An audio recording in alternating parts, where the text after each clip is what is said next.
Could I have all the board members to the table, please? haven't opened up this computer in a while.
This January 9, 2014, regular meeting number 11 of the Fairfax County School Board will now come to order.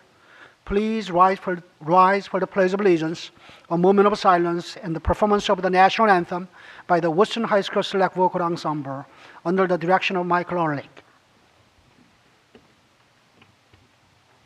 I pledge allegiance to the flag of the United States of America and to the republic for which it stands, one nation, under God, indivisible, with liberty and justice for all.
Again, there was a Woodson High School Select Vocal Ensemble under the direction of Michael Orlick.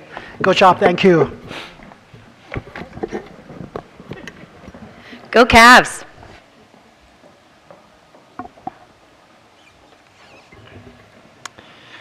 We have a few announcements.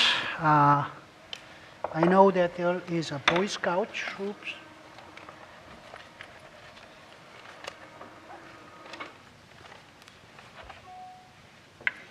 It's a troop number 1523 from Annandale, Virginia, working on the citizenship in the community. If you are in the audience, would you like to stand so that we can recognize you?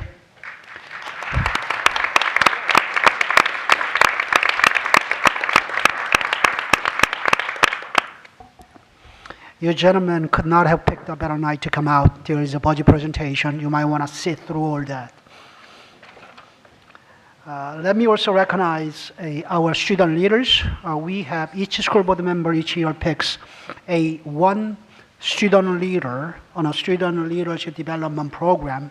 And earlier in the evening at 6 o'clock, when the board had a forum discussion, all 12 of them observed how the board engaged in forum discussion. I believe that we still have almost all 12 student leaders in the attendance and observing us. And if we could stand, student leaders.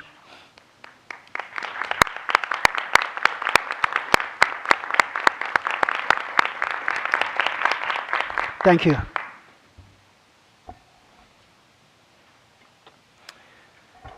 Before I go any further, let me call on Dr. Garza. I think Dr. Garza has an announcement to make. Yes, thank you, Mr. Chairman, members of the board and public. I'm so delighted to introduce to you tonight a new member of our team in Fairfax County Public Schools. Several years ago, the Fairfax Chamber of Commerce assisted us in helping us start a fledgling foundation for our school system, and they provided part-time support for that effort. And we're very grateful to the Fairfax Chamber for helping us incubate an independent 501c3 to help us fundraise and support strategic efforts all throughout our system. We're of the size where we really need a full-time person to lead that effort in working with. We have a separate foundation that's separate from the system, and so we're delighted to announce today that we've hired a new executive director for the Fairfax County Public Schools Educational Foundation. And so I'd like to introduce Michael Angelo Infinari. Michael, if you, would you please stand up? It's Mike. And we're so pleased to say that he's already hit the ground running. This was his first week, and I'm just amazed at already what he's got going on. And Jerry Gordon, Dr. Jerry Gordon is the chair of the foundation board, and so he'll be working very closely with Mike moving forward. But Mike has 30 years of nonprofit fundraising experience, and in that 30 years has raised $450 million. So we have very high expectations. And certainly I think it's very appropriate at this time when we're going to be talking tonight about some of the financial challenges we have ahead, that we're looking at all different ways of helping support our schools and our students and great work ahead. So we're very delighted to have you, Mike, and welcome aboard. Oh, thank you, Dr. Garza. The board held a closed meeting earlier this evening and certified compliance immediately upon reconvening in public at the forum work session, which preceded tonight's regular meeting. If you would like to access tonight's agenda and related board meeting documents, you can do so by going to FCPS website, select School Board, and then upcoming meetings and agendas. If you ever signed up to speak before the board during citizen participation, please turn in 16 copies of your remarks at this time to the deputy clerk sitting in the section to my right. If you would like to review a copy of the agenda and any agenda item that is being discussed tonight, that information is also on the table by the auditorium entrance. Please turn off or silence your cell phone. Let me call on Mr. Ash for an announcement. January is the Virginia School Board Association Bullying Prevention Month. The Virginia School Boards Association has designated the month of January 2014 as VSBA Bullying Prevention Month. Childhood bullying is a significant problem nationwide.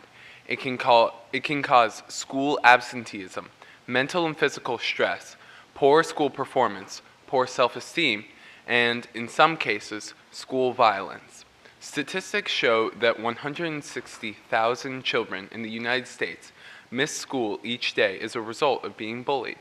School administrators, teachers, and parents play a critical role in creating a climate where bullying is not tolerated. It has been proven when adults and children stand together, bullying ends. It is important for FCPS parents, students, teachers, and school administrators to be aware of bullying and to encourage discussion of the problem as a school community. Thank you, Mr. Ash. Next, we have presentations to the school board, with the first one being citizen participation. Fairfax County citizens who would like to address the school board should arrange to be placed on the speakers list by signing up online at www.fcps.edu or by calling the school board office at 571-423-1075. If the concern is a group concern, please consider appointing a spokesperson, and while the spokesperson is speaking, those in support may stand to show their support. The school board will not hear statements involving issues that have been scheduled for public hearings, such as capital improvement program, budget and boundaries, or personal attacks on any person. Complaints regarding individual students or school-based employees should not be raised at public meetings. Any such concern should be directed to the appropriate school principal or other school officials. Citizens are encouraged to write the school board on any school-related topic. Speakers are requested to limit their remarks to not more than 3 minutes and provide at least 16 copies of their presentation for distribution to the board. Tonight, 3 citizens have signed up to address the board. Martina Hone, to be followed by Stephen Greenberg and Kimberly Adams. And Ms. Hone, welcome back, former school board member. Ms. Hone, good to see you.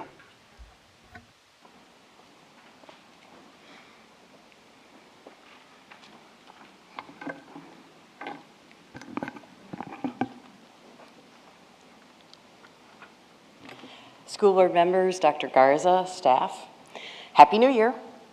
The Coalition of the Silence is back. It has been a quiet 2013 with COTS working behind the scenes and taking a watchful waiting approach as our new superintendent adjusted to her new role, learned about FCPS, and surprise, uncovered the extraordinary complexities. FYI, we think you're doing a great job. Today was a big day for you, releasing your first proposed budget, and COTS will wait for the appropriate time to comment on it. But tonight, Lolita Mancheno-Smoke and Avis Catchings and I would like to share with you and the entire FCPS community COTS 2014 priorities. First and foremost, COTS kids need more time in school. We need expanded pre-K. We need to restore full-day Monday in Title I elementary schools. We need to provide meaningful intercession in the summer for children who qualify for free and reduced meals so that they do not lose learning during the summer. We need to focus on school attendance and assure that students who are registered in our schools are actually in our schools, and intervening quickly and expeditiously to reduce absenteeism, even if it falls short of truancy. We want to sharply reduce the number of suspensions and continue to build on the progress already made. But for those students who, for whatever reason, are not able to stay in the classroom, we want to ensure that there are meaningful alternatives in place to minimize the loss of academic ground. Second, we must end the disproportionality that still plagues Fairfax County schools and others in the school discipline process. This disproportionality process got a lift with the announcement by the U.S. government today of the attention that is going to pay to the disproportionality issues. I have faith, we all have faith, that Fairfax County can deal with this. COTS believes there needs to be a real independent validation of its programs by restoring the role of the Assistant Superintendent for accountability. It was a separate role in the past. Before you arrived, Dr. Garza, we need it back. We need that independent oversight of our programs so we know what works and what doesn't. COTS remains profoundly concerned about the continued rollout and use of digital learning and textbooks, even in light of the digital divide that we all know about. Finally, COTS is committed to our federal civil rights complaint. We have been quiet, but make no mistake, the dramatic underrepresentation of Black and Latino students at TJ and in our gifted and talented programs cannot continue. We know you all know that. Indeed, I am convinced that the priorities we have just outlined are the values of our school board members, the school system staff, and our community. Fairfax County is an amazing place. It embraces its diversity and is prepared to address the challenges that come with that diversity. Yes, we expect much from you all too. It's not just the new president of the foundation. And we know that those high expectations can be met, and we are prepared to work with you at every step along the way. Thank you, Ms. Hong. The next speaker is Stephen Greenberg, to be followed by Kimberly Adams. Dr. Garza, Chairman Moon, esteemed school board members, the distinguished Mr. Ash. My name is Steve Greenberg. I'm president of the Fairfax County Federation of Teachers. I represent 4,500 educators in this county. I'm here to speak to 601, appointment of hearing officers for teacher dismissal hearings. As you may recall, during the 2013 session, the General Assembly removed many of our teachers' due process rights, including the procedure for a 3-member fact-finding panel. Instead, the code has been amended to provide that hearings are conducted by an impartial hearing officer appointed by the school board. This, of course, was a gift from our governor, as it was the year of the teacher, Mr. McElveen. I believe this Saturday is the day of the ex-governor then, isn't it? Good riddance. The sellout of our rights by many of our local politicians will never be forgotten. We will remember them at election time forever, Dick Sazlo and George Barker. During this awful experience, there was an event, though, a moment, one that brought this board and the employee organizations closer than perhaps they have ever been. That moment came when Mr. McElveen invited the employee groups to participate in the discussion of the legislative package with the school board to oppose this legislation. We were so proud of you. Although you could have secured ultimate authority, you did not want it at the cost of violating your employees' rights and due process. Even if you were allowed to by law, it was unfair to provide an employee with no means to genuinely defend themselves in a fair and impartial setting. You opposed this legislation. You told us you cared about fairness. We believed you. Imagine my surprise to see this in your new business agenda tonight, as neither I nor FEA had any put on the pool of hearing officers you're going to vote on. Let's see, if you picked a pool of hearing officers and we have no voice on who they are, then why even pretend we're genuinely providing due process? If the system was already going to move to dismiss, are you telling us to trust your hearing officer to be impartial when you didn't even ask us to participate in selecting them? This is the kind of thing that makes me want to go talk to my new superintendent who cares and see if maybe we didn't have a miscommunication. Guess what? We did. Dr. Garza assumed that a competent staff member would solicit our input, but they didn't. And I'm not too surprised considering who she relied on to do it. But I got some really good news for you. That person that messed up did not hear no more. They retired. Good riddance again. I'm optimistic that the individual who replaced them is competent, John, and truly understands the meaning of collaboration. Better yet, Dr. Garza has offered to expand the pool of officers if needed and assured us that our attorneys will work equally with the system's legal counsel to select the hearing officer together. Thank you, Dr. Garza, for reflecting the true values of this school board. They care about their employees and they care about fairness. Thank you to this school board. I didn't think you would support not involving us on this. I'm glad we're working this out. But Dr. Garza's leadership is really ruining the drama in my speeches. I'm happy for the trade-off, and I would like to say in closing, I appreciated Mr. Sill's communications today on this. Dr. Garza, he's going to be excellent. We look forward to more formal follow-up by regulation on policy on this. You guys have a great night, and thank you for the good work on the budget. Thank you, Mr. Greenberg. Ms. Adams? Thank you, Steve, for warming them up.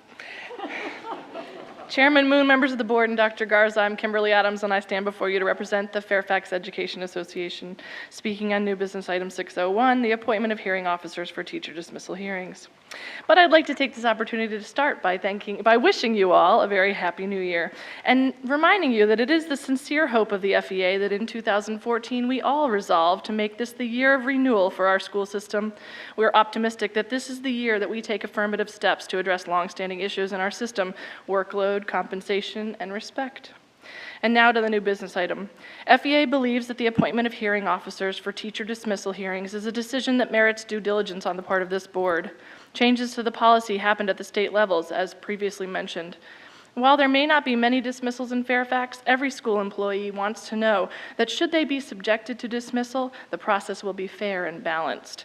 A system that may be weighted toward management leaves even the most exemplary teacher feeling vulnerable. One need not look very far back to find examples of teachers facing dismissal based on personality differences instead of job performance. The hearing process that is afforded to a teacher on continuing contract can be challenging, and quite frankly, if the current teacher evaluation system is the basis for the recommendation for dismissal, it will make it an exponentially more difficult process.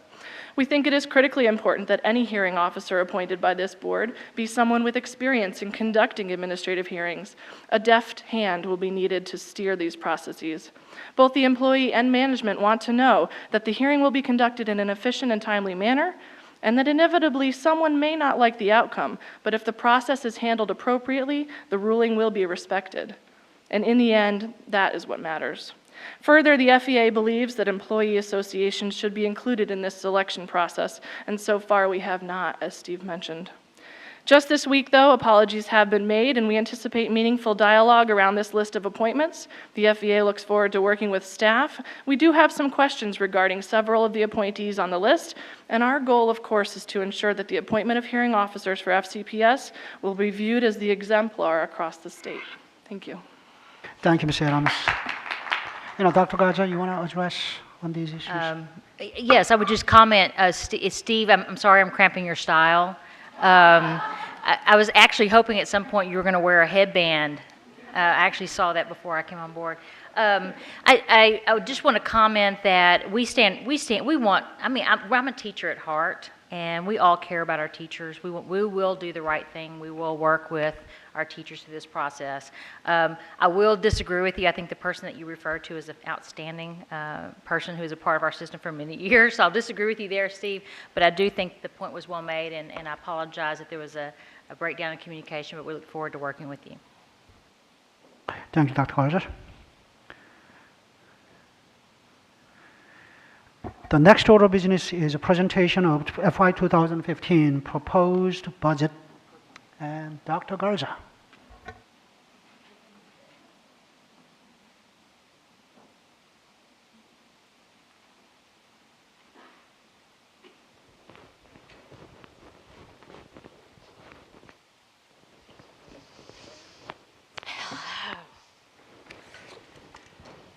Got a lot to do here.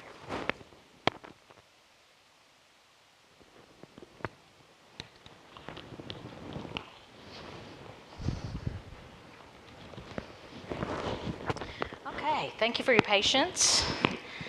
Good evening, Mr. Chairman, members of the board. I have our wonderful financial services team joining me behind, and will be sitting behind just in case I get a really hard question I can't answer. I can turn to them. But I'd like to acknowledge Susan Quinn and Kristen Michaels and the entire financial services team. They're extraordinary at what they do. They work very, very hard as well. I have to apologize to you all in advance. My presentation's really long, so I hope you got plenty of caffeine. But we've tried to pare it down, but there was so much to cover that we pared it down really as much as we thought we could. So, but I'll keep it moving as briskly as I possibly can. Started 6 months ago, and very shortly after coming on board, it became very apparent to us that we had an extraordinarily daunting challenge that we were facing as a system. And quite frankly, at least for the public, I would say, and I know we've talked about before, the most pressing challenge that this system has ever faced in the history of Fairfax County Public Schools. To have a projected deficit to the magnitude that we have talked about publicly, around $140.7 million. Of course, that was a projection and continues to be refined. It's still a very, very large amount right now. As we present the proposed budget to you, it's right at $130 million is the projected deficit. So it's certainly enormously challenging. I have to acknowledge this school board who has, throughout the last 6 months, have been all very engaged in this work. We've had several work sessions, public work sessions around these challenging times and what are the solutions around those. So I do appreciate the commitment, time, and energy that every school board member has dedicated to this work. And I would be remiss if I didn't especially thank our budget chair and vice chair, our chair being Mr. Ted Velkoff and our vice chair, Patty Reed. Enormous amount of hours and energies have been dedicated to helping support this work moving forward. I'd also like to thank our Board of Supervisors. They have been working with us and spending a lot of time meeting with us and working toward a collaborative solution. I'm very hopeful and optimistic, having met with them numerous times, as we all have, that there will be a shared solution and that they will partner with us as we move forward in protecting our great schools. And so I have to say all that up front. And then, of course, the wonderful leadership team that I'll talk about in just a little bit, because we have asked a lot of them over these few short months as we work toward a solution around a balanced budget. I forget, I'm in charge of this too. Let's see. Because it's a long presentation, I felt like it was important for us to have an outline. So I'm going to tell you some of the things that we're going to talk about. We're going to talk about our development process, the way in which we've gone about developing the proposed budget that you have before you, the prior actions and efficiencies that have been achieved. This is not a new exercise on the part of this school system. We've been engaged in this kind of work for many years. I'll provide a summary of the fiscal year 2015 proposed budget. And then we'll talk about revenue and county transfer overview that will be necessary to achieve this budget. There will be, I'll discuss the revenue assumptions that are included. We'll talk about expenditures by program and category. There will be some expenditure increases, and we'll talk about those. Likewise, some expenditure reductions, unfortunately. That will be painful, but necessary, we believe. Then I'll start to wrap it up, and then we'll talk about kind of where we hear the state is right now with potential additional funding for schools, and then just some final thoughts. As you move to the next slide, this is a good overview of where we are with the fiscal year 2015 proposed budget. It is a $2.5 billion operating budget, which is represents a 2.4% increase as compared to fiscal year 14.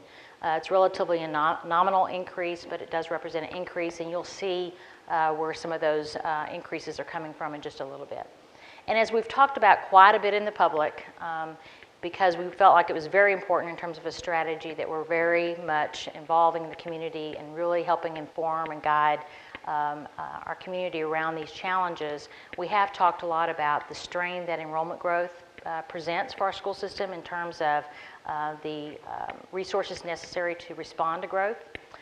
We also are experiencing a retirement rate increase as required by the state, which we're right now covering 70% of the actual value of the Virginia retirement system. For our employees, we're required, starting in fiscal year 15, to cover 80% of that, which is an additional amount of $37 million. And by the way, then in another 2 years, yet another increase will be required until we eventually get to 100%. So that work is not yet done in terms of those demands on the system. Health rate insurance increases, we've talked about that. We've had almost a $25 million increase to our health insurance plan for our employees. As you all know, business and industry also has the same challenge of managing rising healthcare costs. It's no different for us. And then the final significant cost driver is we do include within the fiscal year 15 budget a step increase for all of our eligible employees. And I'll talk in more detail about that in just a little bit because we believe that's very important. But we had some significant cost drivers that affected our budget moving forward. Every year, in fact, our Financial Services Department just received an award for the great work that they do in preparing documents, very detailed documents around our program budget. It is important that we have these documents available to the public for several reasons. First of all, it certainly does represent, a budget always is a value proposition, right? It represents the things that the system values and certainly identifies our priorities as a system as well. The document also indicates policy decisions and priorities around the allocation of monies around different programming.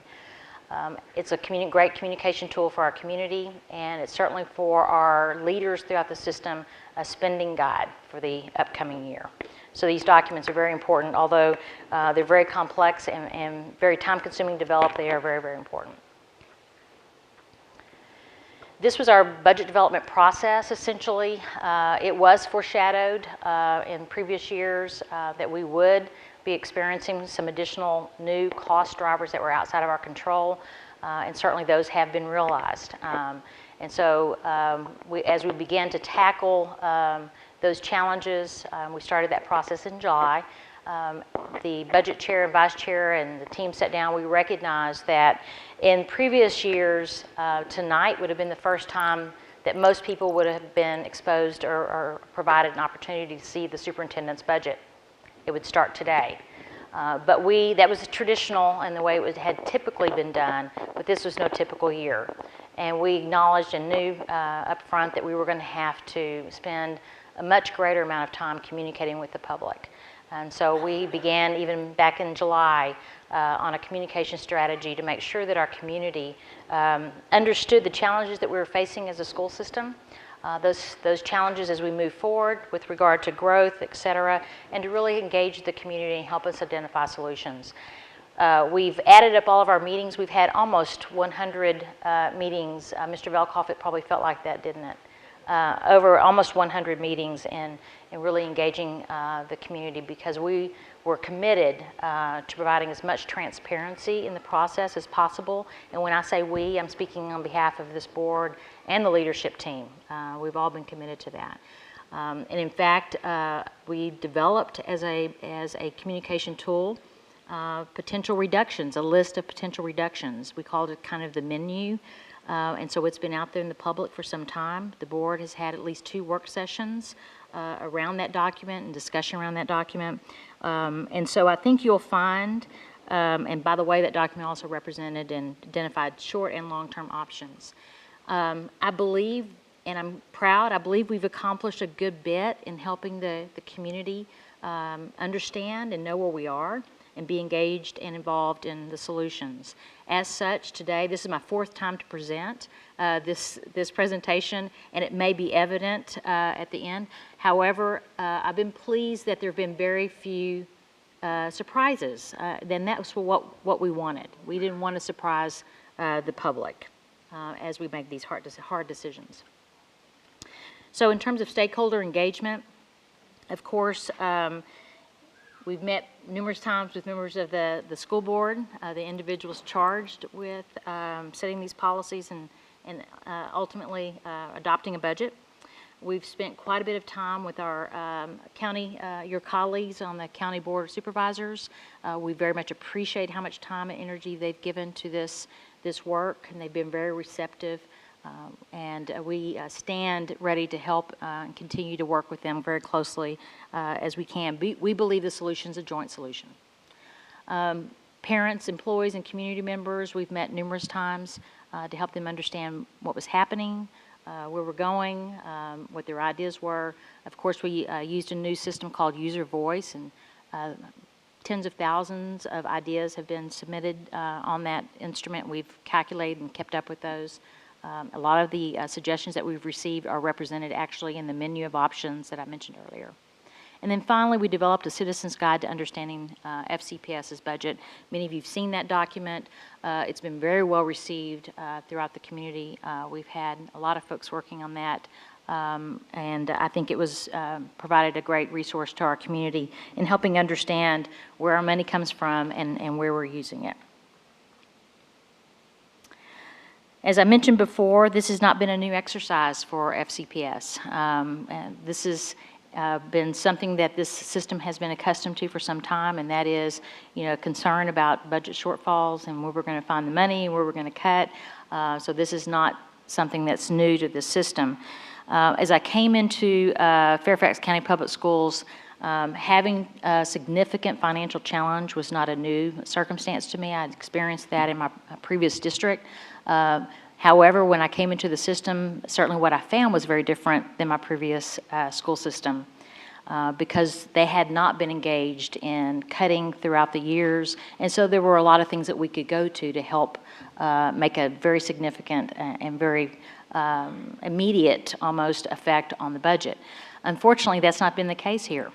All the low-hanging fruit was gone.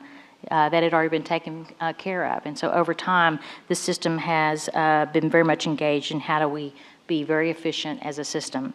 So through program review process, class size has been increased over time, reductions in central office transportation, essentially about 1,450 fewer positions all throughout the system have been cut over time to try to develop a balanced budget. So this system has been very much engaged in reducing. And there have been a number of programs that have been eliminated. There have been compensation actions, contract length reductions for our employees over time. Pay was frozen in fiscal year 2010 and 2011. And as I mentioned earlier, and I'll talk about a little bit more in just a moment, we've had one step increase for our employees over the last 5 years. So there have been some real effects of the system trying to pare down and be as efficient as possible. And then certainly we benefited from short-term relief provided by the federal government, particularly with the benefit of the stimulus money, which is the ARRA money. And again, the good news is that we're a very efficient system. And by the way, there's a lot of evidence to support that. In fact, I'll talk a little bit about the Gibson, the state efficiency review. Did not find a lot of places that we could go to. So the good news, we're very efficient, but the bad news is where we have to reduce will be felt in significant ways because of the work that's been previously done by the system. Position growth, I think, is something that's important. I think, again, evidence of the fact that as we've had less and less resource to fund our system, we've focused those dollars around the most important thing that we do, our core work, and that's teaching and learning and responding to growth as a system. So you'll see with the increase of teacher positions over the years, from 09 to 14, you'll see an increase in teacher scale positions. That's obviously directly correlated to growth, because when students come into our system, obviously we have to staff our schools. You'll see a significant increase in instructional assistants in that category right in the middle. That's directly related to, I'm very pleased that we have it, full-day kindergarten with the instructional aides in those classrooms with teachers. That's a great staffing ratio, and that's what we have, and that's, I think, directly correlated to that. You'll see across the right-hand side of that, on the counter part of that argument, though, we've also decreased the number of support positions throughout the system because of those tight dollars. So it certainly illustrates a priority, but it is concerning because you wonder if we get to go too far, there's some diminishing return. And I'll talk more about that in a minute.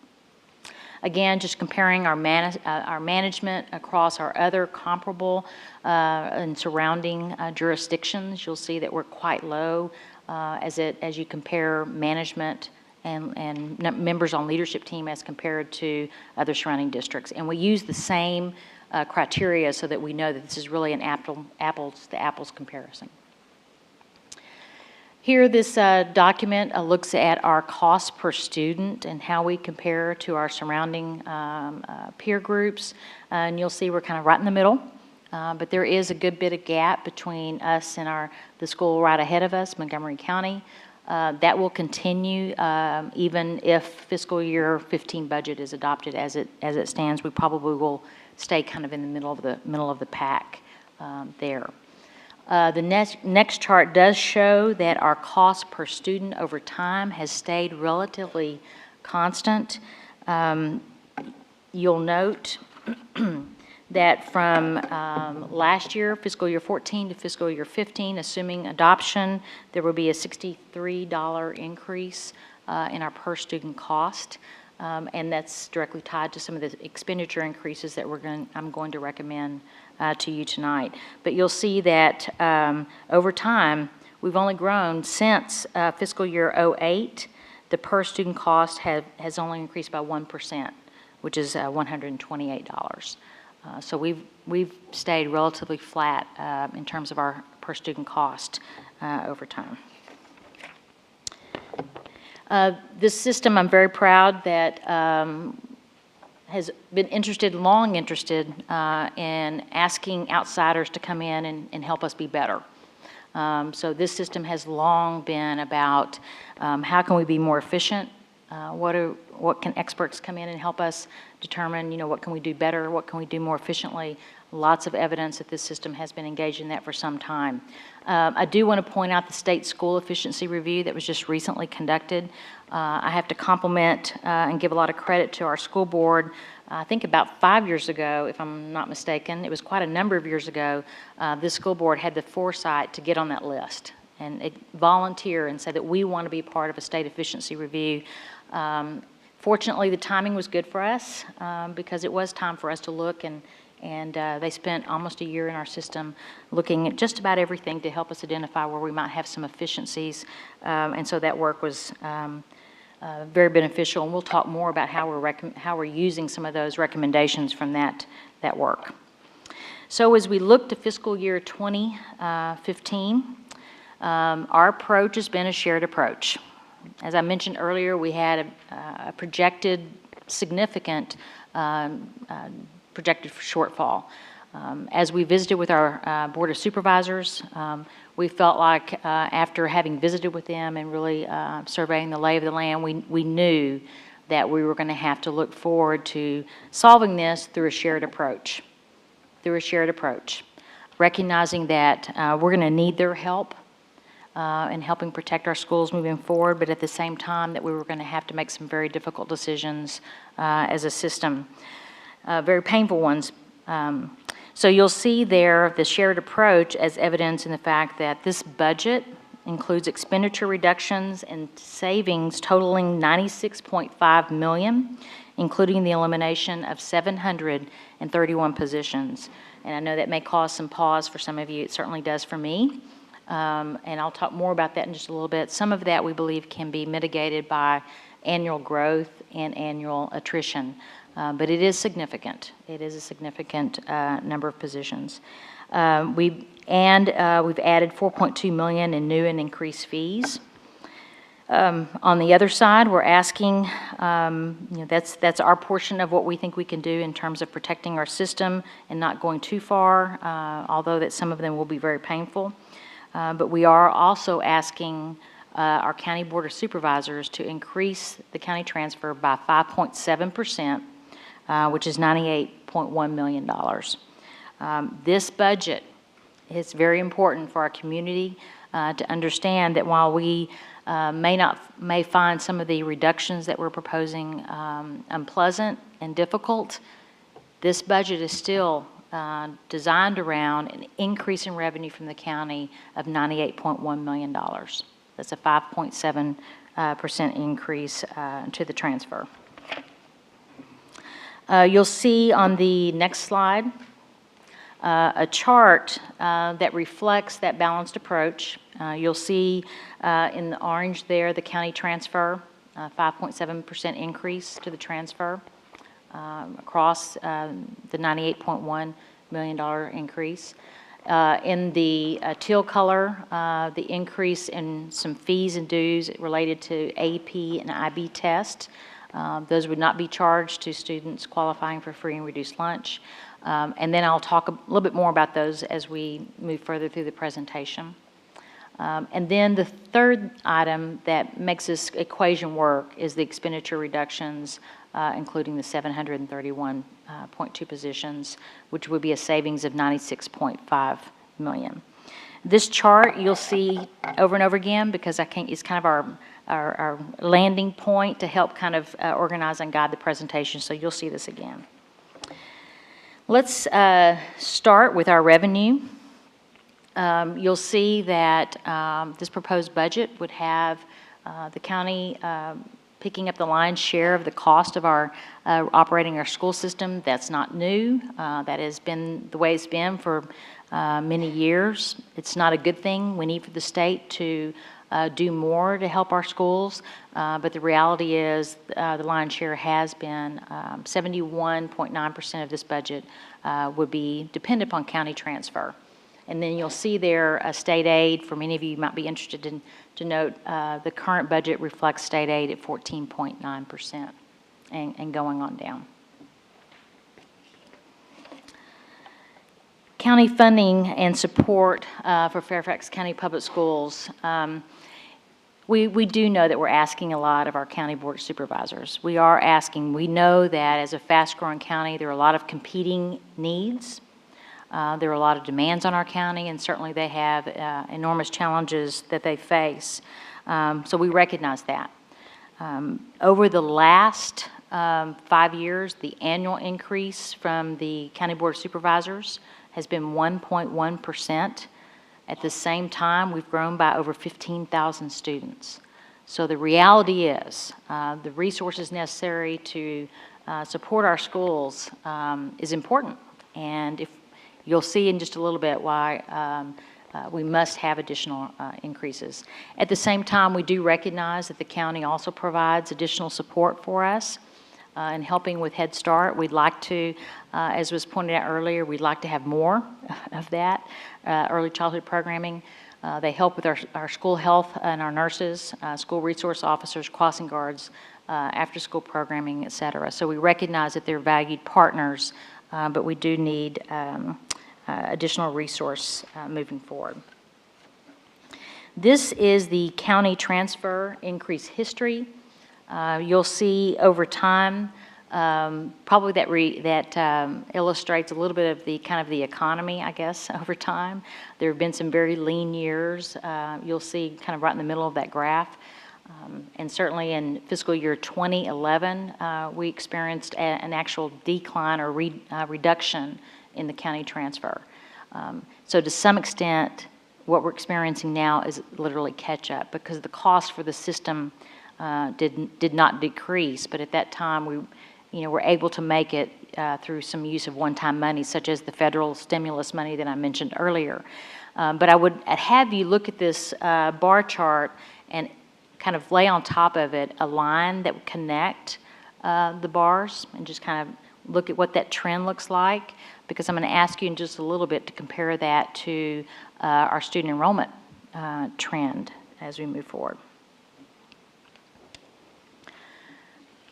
So when we ask our county board for additional revenue, we are tying the transfer request to the uncontrollable increases and to our structural deficit. So those things that are outside of our control are directly correlated with what we're asking the Board of Supervisors to help us with, and really our community. So you'll see that enrollment growth requires $25.8 million in school-based resources. The retirement rate increases, which I mentioned earlier, the VRS rate increase of $37.5 million. VCERS is a county retirement plan that some of our support employees participate in. That rate increase was actually approved by the Board of Supervisors because it is their county plan. And then the structural deficit. In previous years, we have used the ending balance. For an example, as we complete a year, we have what we call year-end balance, leftover monies from the budget, which any organization our size would have. Those monies we've used to help shore up the budget moving forward, and this board knows that. But we're seeing a decrease in that, and I'll show you just a minute where we're seeing those decreases. And the VRS reserve has been depleted. So we've used one-time money over recent past to develop our budget and create a balanced budget, resulting in a structural deficit. Here's that chart again. And certainly I'm going to talk now about the details regarding some revenue assumptions. And here we're talking about the beginning balance. In fiscal year 2015, our ending balance that we used to begin to develop our fiscal year 15 budget was $48.5 million. In the previous year, it was actually $65.7 million. So we've seen a decline in the amount of revenue available at the year end. Again, I think that's evidence of the fact that our system's getting tighter and tighter, and we anticipate that that number will actually continue to go down as our system, we have less wiggle room in our budget at all. So as a result of that difference, we will be short $17.2 million in developing this year's budget. So that's a part of our structural imbalance. The VRS reserve, years ago, the board set aside money because we knew we were going to have to start paying more of the VRS contributions, so money was set aside for that purpose. It was delayed by the governor, and that money was used to help when tough times were tough. And so those monies are now depleted. And again, the county transfer increase for those uncontrollable costs that we're asking for. The revenue assumptions that I will continue on those. The state aid, we have had an earlier figure because the LCI adjustment over time. I will come back to that issue later on in the presentation because of some more recent news from the governor. Sales tax, we've calculated about 1.8 million there. We're experiencing anticipating a reduction in some federal aid, primarily around impact aid for our military families. And then you'll see the additional revenue that have built into this budget. Because our core business is teaching and learning, I do think it's important always to be cognizant and mindful of how much of our revenue in any budget is directed toward teaching and learning and instruction. I'm pleased to report that this budget is 85.9% of the monies are allocated toward instruction, which is the highest it's been in recent past. It's been going up over time, and I think that's good. But I think it's also important to note here, when we try to find efficiencies, you have to note how little is in those other areas, such as transportation, facilities management, general support. We have smaller, the pie is getting smaller there as we move forward. But I think it is important because Fairfax County Public Schools instruction has always been the priority, and I think that's very much reflected in this budget. Earlier I talked about enrollment growth. Remember that trend line I had you visualize, lay it on top of this one. This one is a very different trend line, direct line going up. You'll see that we're anticipating that we will be right at 188,000 students in the next fiscal year. The board was just meeting on the CIP just yesterday. Reflected in our CIP, by 2020, we will be at 200,000 students. That's just 6 years away. So this trend line, we fully anticipate will continue to go up. Another expenditure driver is certainly not only our increasing enrollment, but is also the changing demographics of our student population. As you all know, the per student cost for students that need additional services is greater. We provide great programs in these areas, but at the same time, the reality is the costs are greater as well. And we're continuing to see greater increases in some of these student populations. In the fiscal year proposed, 2015 proposed budget, expenditures by category, I think this is a very enlightening analysis, and it's very important for us to pay attention to. 88.6% of our budget is for compensation for salaries and benefits. That's actually quite high, but we've made that a priority, and as a result, the other pieces have gotten smaller and smaller. And certainly, as I mentioned before, the school board and this leadership team are very interested in being much more competitive around our salaries. So, but at the same time, we know when you have people throughout our system, they need the resources to support their work. So we have to strike that positive balance. But we are a very people-intensive enterprise, and so this is another function of why that number is high, and that also is the highest it's been in recent past. It's continuing to go up. While employee benefits are 88.6% of our overall budget, unfortunately, we're still tracking behind our peer group in these areas, and I know this has been a concern to our school board for some time, and it's certainly something that we believe that we must address. I often have people say, but you have so many people apply to work in Fairfax County Public Schools, and that's very true, and we're very pleased that people want to be a part of our system. But there is a very real cost to turnover, and I know that parents know that. Because when we lose a great teacher because they live in a surrounding county and choose not to no longer fight traffic to come into our county to serve our children. So we must pay attention to this. This is a very important issue, not just our teacher salaries, but all of our salaries, to make sure that we have the best people all throughout our system, and we keep our intellectual capital and keep our best talent. So it's certainly something that we're paying attention to. We want to be at the top of these charts. We want to be moving toward the top and moving away from the middle there. Some of this has to do with VRS shift that was completed, and that gets a little bit in the weeds, but we'll see how these numbers change over time as everyone else completes the VRS shift to their employees. Here's that chart again. So now we're going to go to expenditures that are reflected in this budget. And you'll see when we talk about expenditures, there's actually none of those reflected in the 2014 budget. So we're going to talk about some new ones moving forward in just a little bit. The expenditure increases demonstrated on this slide are all outside of our control. All of them outside of our control. We must find a way to fund them. So enrollment growth, 25.8 million in next year's budget. The 37.5 increase for the VRS rate increases, and you'll see there those specific rate increases there.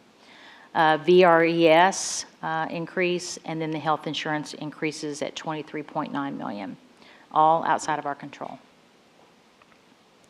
One other piece that's in the fiscal year 15 budget is another compensation allocation, and that was to fund the full year of the mid-year adjustment that the board approved, and so glad you did that, because certainly it's very helpful to our employees. There was a 2% market scale adjustment that went into effect this month. In this current budget, only half the year was funded because it started in January. For this next budget, we'll have to fund the full year, and so we have to add in the additional 15.9 million to cover offset and fund the full year of that commitment to that increase. This budget does include a step increase for all of our eligible employees at $41 million. That's on average about a 2.5% increase for our employees across the board. When I say for all eligible employees, that's about 95.3% of our employees. There are some that are at the top of the scale, and once you reach the top of the scale, it caps out. So they would not receive an increase unless there was also a market scale adjustment on top of. But the way that we look at that is those individuals have benefited over time from all the step increases. Our more recent employees, in the last 5 years, as I mentioned before, we've only had one step increase. So largely, I believe our employee groups are very supportive, and I think it's very important for us to be able to keep this in the budget, because as we get tighter and tighter, we're just asking our employees to do more and more. And I think it's very important for us to do this for our employees. There is a little bit of money in that same step increase. We have some challenges with the first 5 years in our step. We've been meeting with the teacher groups to talk about it. It's too compacted, and there's not enough differentiation in the first 5 years. And that is as a result of trying to be more competitive with our beginning salaries, and then not having those increases, not giving the step, but just doing across-the-board increases has created a challenge that we want to fix with a little bit of additional money. Additional expenditure increases, we have some contractual obligations contracts that require that that have a COLA or an adjustment in them that we have to cover. The Human Resources Information System, that's an upgrade to Lawson, that's $1.6 million. We had anticipated at one time to fully partnering with the county on the Focus project, which many of you may be familiar with. That was somewhat stalled, and so they didn't actually add the human resources piece to it, so we're going to have to now go back in and update our Lawson system to make that work. And then, of course, we have some recurring items that were approved by the school board in final budget review, and so we'll need to fund those as well. We have added additional money to the staffing reserve in the amount of $1.4 million. That would have us then, assuming approval, 230 positions in our staffing reserve. In a short while, and we will be talking about a recommendation for increasing our student-teacher ratios. We are committed to being very transparent. We're developing a regulation about how we would allocate the staffing reserve so that it's not a puzzle or a mystery. And we're also looking at some assurance by way of procedures that we can protect the schools that have perennial challenges with class size. So just know in the coming weeks, we're working on a draft regulation. We want to get some feedback and input from principals. So just know that the class size increase will be coupled with a regulation that would help ensure our schools that are perennial challenges with that. I'm looking at a couple of you. You have schools that are every year class sizes that are quite large. The good news is there's only around less than 20 schools that have been experiencing this challenge, so we think it's doable to respond to their needs and at the same time continue to raise our class size. Central custodial oversight, we are recommending in this budget as a result of the Gibson, the state efficiency review. They recommended that we provide custodial oversight. Currently, our principals supervise our custodians, which is somewhat of an unusual arrangement. And so this would take that off the plate of our principals. They would still have a say, of course, about the cleanliness of their buildings, but they wouldn't have day-to-day supervisory responsibility of our custodians, and that would be to people who have that background skill and knowledge. So that was as a result of the Gibson report. Here we go back to that chart again, and now we're going to talk about the other side of the equation, which are those reductions that we are going to be recommending in this budget. I will tell you that when you see the reductions, we tried to the extent we possibly could to protect the classroom. Now we did, with anything that we adjust throughout our system, it does affect the classroom, but that was our priority to protect that first and foremost. You will also note there is no change to student programming. We steered away from, and you all had that conversation as well, we steered away from reductions to any kind of student programming. Now, down the road, we might have to tackle that, but we feel like that requires a lot more thoughtful conversation, deliberation, and then, of course, we have students in the pipeline, so it does affect students that are currently in those programs. I will show in just a minute where how much we've taken from different categories throughout the system in this budget. And we will be recommending differentiated levels of support for our schools, again, tied to the state efficiency review where they had us recommended that we look at a differentiated model for our smaller schools. And so I'll be talking more about that in just a moment. But there are no surprises. All the reductions that are reflected in this budget have been vetted and have been discussed on our menu. You'll see here how we're demonstrating what percentage of reductions that are reflected in this budget. You'll see that central support took the lion's share of the reductions at 6%, and that was difficult. So I commend all the leadership team because over time it's gotten tighter and tighter, and they've been affected so much over time. I don't think we can go any further with that without having a lot of diminishing return because support there, central support, does ultimately affect the support delivery to schools. But they did their share, so every department was cut by 5 to 6% at the central level, and you'll be provided that detailed analysis. Division-wide support was the smallest one affected at 1% in this budget. But that's for obvious reasons. Those are some of the things that are essential services that cannot be reduced, such as transportation, where we're already running short of buses. We are property insurance, a number of other things. Now we are looking at trying to mitigate some of our electrical costs. We believe that we can have some savings there, but they're minimal. School support we separated so that you could see where we're impacting potentially school support, and I'll talk more about that in just a minute, but that was affected by about 3%, and then the classroom about 2%. I will talk just a little bit here coming up about base savings and how we calculate base savings in our salary function. I just want to point out here that when we look at the percentage cut at central office, central support, we did not calculate those as part of our central support savings. Those are real reductions to those departments. So we didn't take that and let that be part of our reduction. I just wanted to point that out. And here we're talking about those compensation savings that I just mentioned earlier. Every year as we get tighter and tighter, we have line items for compensation. So, and that number fluctuates on a year-over-year basis. So as that expenditure is reduced over time, we actually reduce that in our budget. And so we reflect that in the budget as a savings. So this year we're reflecting in our budget $26.6 million worth of savings in recalculating the base of our compensation.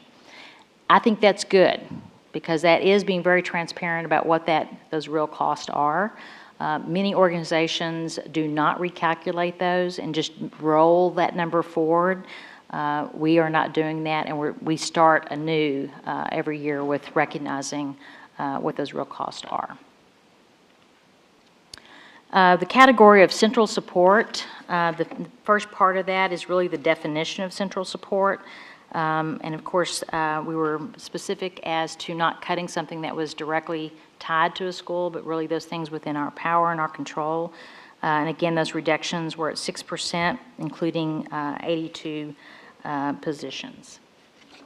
In the category of division-wide support, you'll see there the 1% is represented in $3.5 million, primarily in the area of reduction in electrical and utilities cost over time.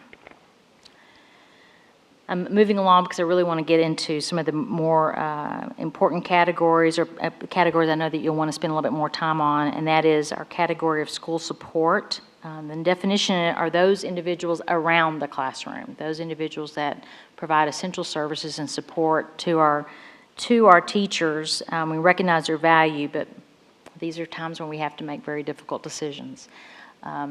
So our proposed budget would have a 3% reduction, $17 million, which would equate to 180.5 positions.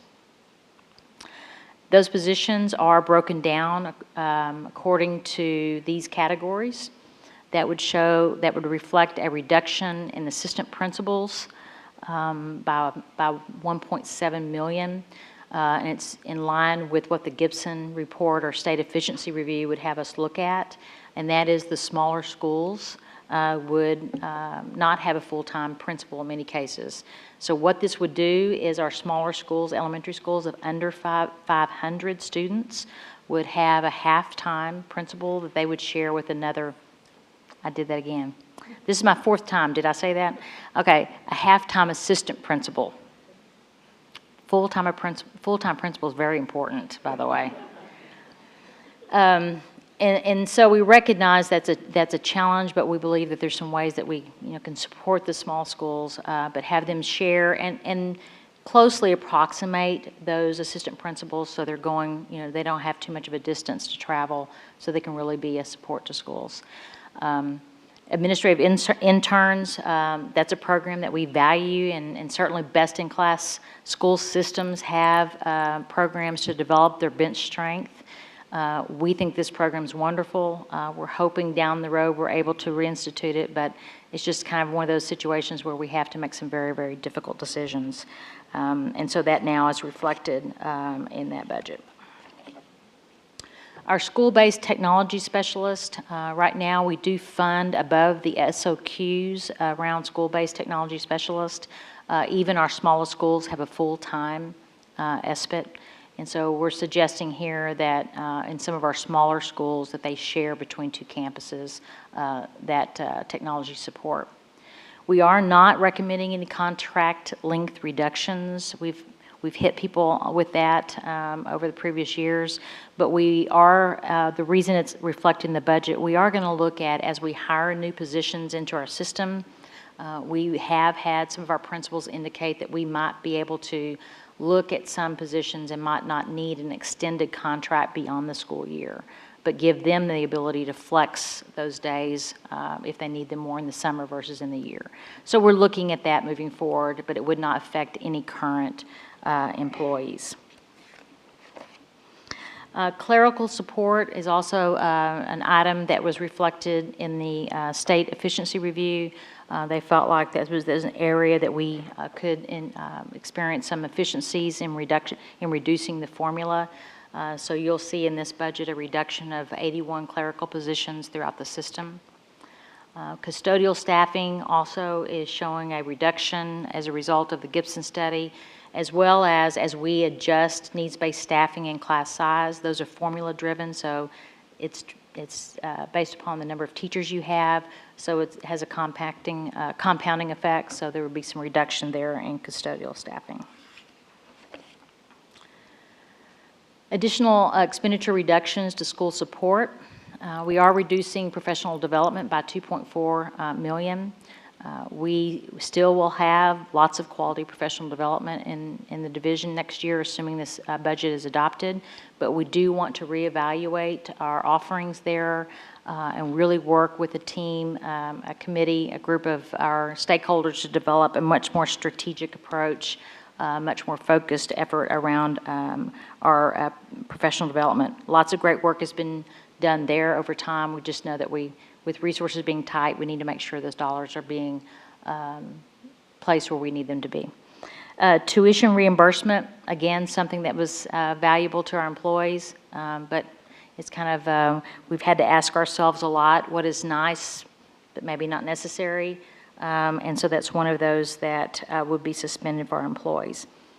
Replacement equipment would experience a $2 million decrease, but that is a short term. Down the road, we know we're going to have to look at, because we would need to replace computers. That doesn't completely wipe it out, but we do need to look at that over time. Student achievement goals, that would be reduced by 50%. The board has allocated monies toward strategies around supporting our student achievement goals. A lot of those have already been fully implemented over time, and so we believe that we can reduce that by 50%.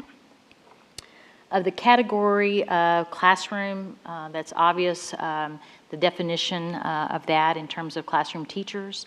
We are proposing a reduction of 2% in terms that would actually be reflected by a class size increase, and I'll talk more about that in just a minute. And that'll be a reduction of 468.7 positions throughout the system. We do believe that through normal attrition and growth, that most of that, if not all of that, in terms of classroom teachers, will be mitigated. Our elementary class size would be increased by 0.5 student, so half a student. The middle size class size would be increased also by 0.5. And let me go back. On the elementary then, that would be changing our class allocation or class size from 26.25 to 26.75. At the middle school level, the half increase would go from 26.9 to 27.4. At the high school, due to, we believe that we can experience a one student increase that would change our ratio, our formula, from 29.5 to 30.5. Unfortunately, as I pointed out earlier, most of our dollars are in the schools. Of our $2.5 billion budget, over $2 billion of that is in schools. And furthermore, you remember over 88% is in personnel. So the only way we're able to create a balanced budget is by affecting personnel, unfortunately, and this is where you see some of those changes. In needs-based staffing, we are proposing a reduction in needs-based staffing. Currently, we allocate $54 million a year to needs-based staffing, but every school gets some money. So what we're suggesting here is that we align those dollars around the tipping point study, where we learned that 20% is the start of that tipping point. moving on up. So what we would do is allocate differently according to, a school would have to have at least 20% students free and reduced lunch before they would qualify for the needs-based staffing. Instructional assistants, the formula for those would be reduced. These are not the instructional assistants for kindergarten. Those would remain in place. These are the general instructional assistants that the schools received an allocation for, and then they were provided the opportunity to allocate them in any way they wished. And then summer school would be reduced by 50%, and that's a $3.8 million reduction. And what we're looking at there is a complete, potentially redesign of our summer school to really focus on those students who have the greatest need. There is a reduction in a special education career and transition programming at $1.9 million. The reason we feel like we can undertake that reduction is because we do double staff that, and so we believe that we can still respond to the students' needs in those programs without this additional staffing. And then we're also recommending a reduction to the adult ESOL transfer to that program. Now, we are keenly aware that 731 number is very difficult to deal with, but we recognize that those are people throughout our system. The HR, Dr. Pichardo and her team, along with leadership team, have been working towards development of a strategy to how we, to develop a strategy around how we communicate to potentially affected employees. It's too early to do it right now, but we will be ready, assuming we get a little further in the process and we have more clear guidance on the direction we're headed with this.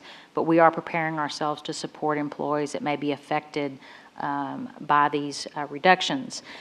We have broken it down by classification of employee. So many of our employee groups, we will be able to absorb the reductions through annual growth and annual attrition. But there will be a few employee groups that we may not be able to find positions for everyone, but we will work very, very hard to make sure that we place as many of these employees as possible assuming this budget is adopted. Again, just a summary of our reductions in this current budget. And again, we don't like any of this, and I just have to reiterate that this budget is still dependent upon a 5.7% increase in the transfer at $98.1 million. So we must have our leadership throughout the county step up and really help us protect our schools.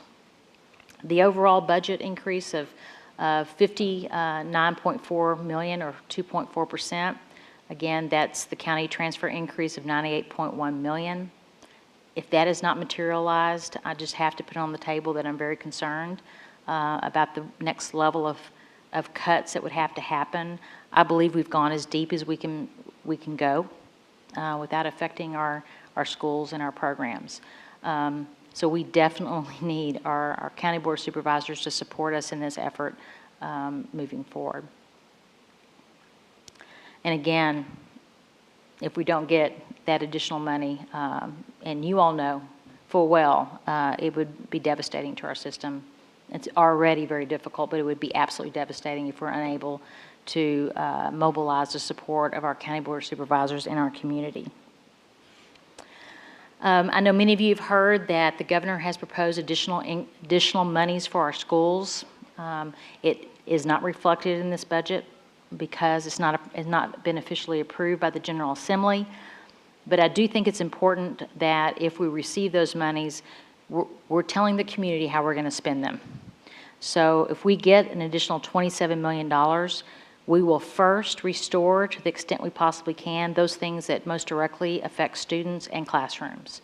And so we will add, on top of our list would be restoring or taking away the advanced placement and IB fees, which we believe, we have a great program, and we worry with that the fees would, hurt that program. We would also put that money back into changing some of our class sizes that we're proposing, restoring needs-based staffing, and restoring summer school. So assuming we get that additional money, we know where we would put it, and it's right back in these things that are most directly affecting our classrooms. And it would go a long way to helping us there. And so if that happens, we would be very much grateful for that additional amount of money. Just final thoughts, and I am wrapping up now.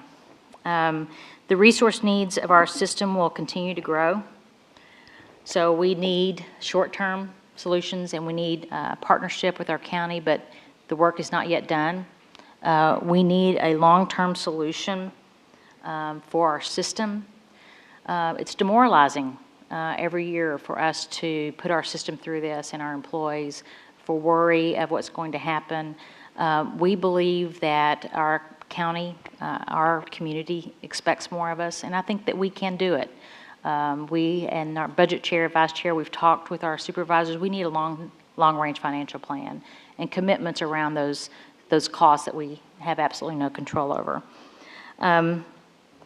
Of course, with growth, benefit increases, I mean, every year we're going to have to look at how to continue to support and protect our great schools. And I'm mindful of an FDR quote that some of you have heard me say before, and I just feel like I have to use it again tonight. The school is the last expenditure, he says, this is FDR, the school is the last expenditure upon which America should be willing to economize. And that goes to, I believe, how it's so important that we invest in our young people. And there's no more important investment, I believe, that we make except in our schools. I believe also our schools are a valued community asset. We're very proud of our schools. I'm learning a lot over the last 6 months, and I will tell you, everywhere I go, people talk with such pride about our schools in Fairfax County. And that's for good reason, because we have great schools. But they must be protected, and they must be cared for. And so today, we're really at a crossroads. We're at a crossroads. And we employ our county leadership. We implore them to please help us. We must have the additional 5.7%. We must. And we need our Board of Supervisors, our school board, all of our leadership throughout this county, and our community. We need their support now. We need their support now, and we need long-term solutions to protect the quality of our schools. And it's interesting because I think our schools are so great, but I also see what great potential. I think there's even more that we can do because we have so much talent throughout our system, and we have a wonderful and supportive community. So I think that there's so much more that we can do, but we have to have the resources to do it. So I hope that we can rally around our schools now. We hope our community rallies around our schools now. Let's get through this together, and then let's contemplate, envision, and design Fairfax County Public Schools for 2020. When we have 200,000 kids. It's really help focus our system on the future. So again, I want to thank you all for your time and attention with my very long presentation tonight. I do want to point out to the community, you'll see at the back of the budget document some very important dates. As I indicated before, this school board has spent a lot of time talking about this budget. So this is not new to them. And it's also not the last time they'll talk about it. There's a work session scheduled on Monday. There's another work session just around the corner. There will also be opportunity for our public to engage. There are a number of public hearings that are scheduled. So we're just beginning the process. And so I thank you for your patience, school board members, and I'm happy to entertain any questions that you might have. Thank you, Dr. Garza. That's an excellent presentation. And also Mr. Greenberg for standing with Superintendent for more than an hour on the presentation. Thank you. You know, obviously, you have spent a lot of time and efforts have gone into for you to develop this budget, going through many meetings with the different stakeholders and putting in countless number of hours, and we appreciate that. We could all easily see kind of a thoughtful, approach you have brought to developing the budget, and we appreciate that. And as you said, this is only the beginning.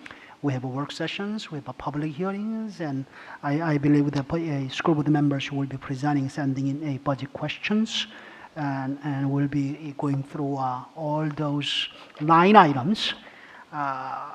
With that, I want to remind the board members that, again, we have work sessions starting with a Monday. So not all the questions, not everything on your mind has to be laid out tonight. With that in mind, let me go to our Budget Committee Chair, Mr. Welcome. Thank you, Mr. Moon. I'm going to begin by just reviewing some of the key dates of the schedule, and then I'll make some brief comments. And I hope to be a good role model for the rest of my colleagues tonight in that regard. As Dr. Garza pointed out, we have a work session on Monday, and that's the point, that's the time that we want to ask questions. So we'll have an opportunity over the next weekend to review this incredible documentation. There's a lot of detail in here, but we have a number of questions, so let's bring those questions to the work session and have a good discussion there. I want to remind everyone that January 27th is a public hearing here. There's a process for signing up for that. Then again, on the 30th of January, we'll have another work session on the budget.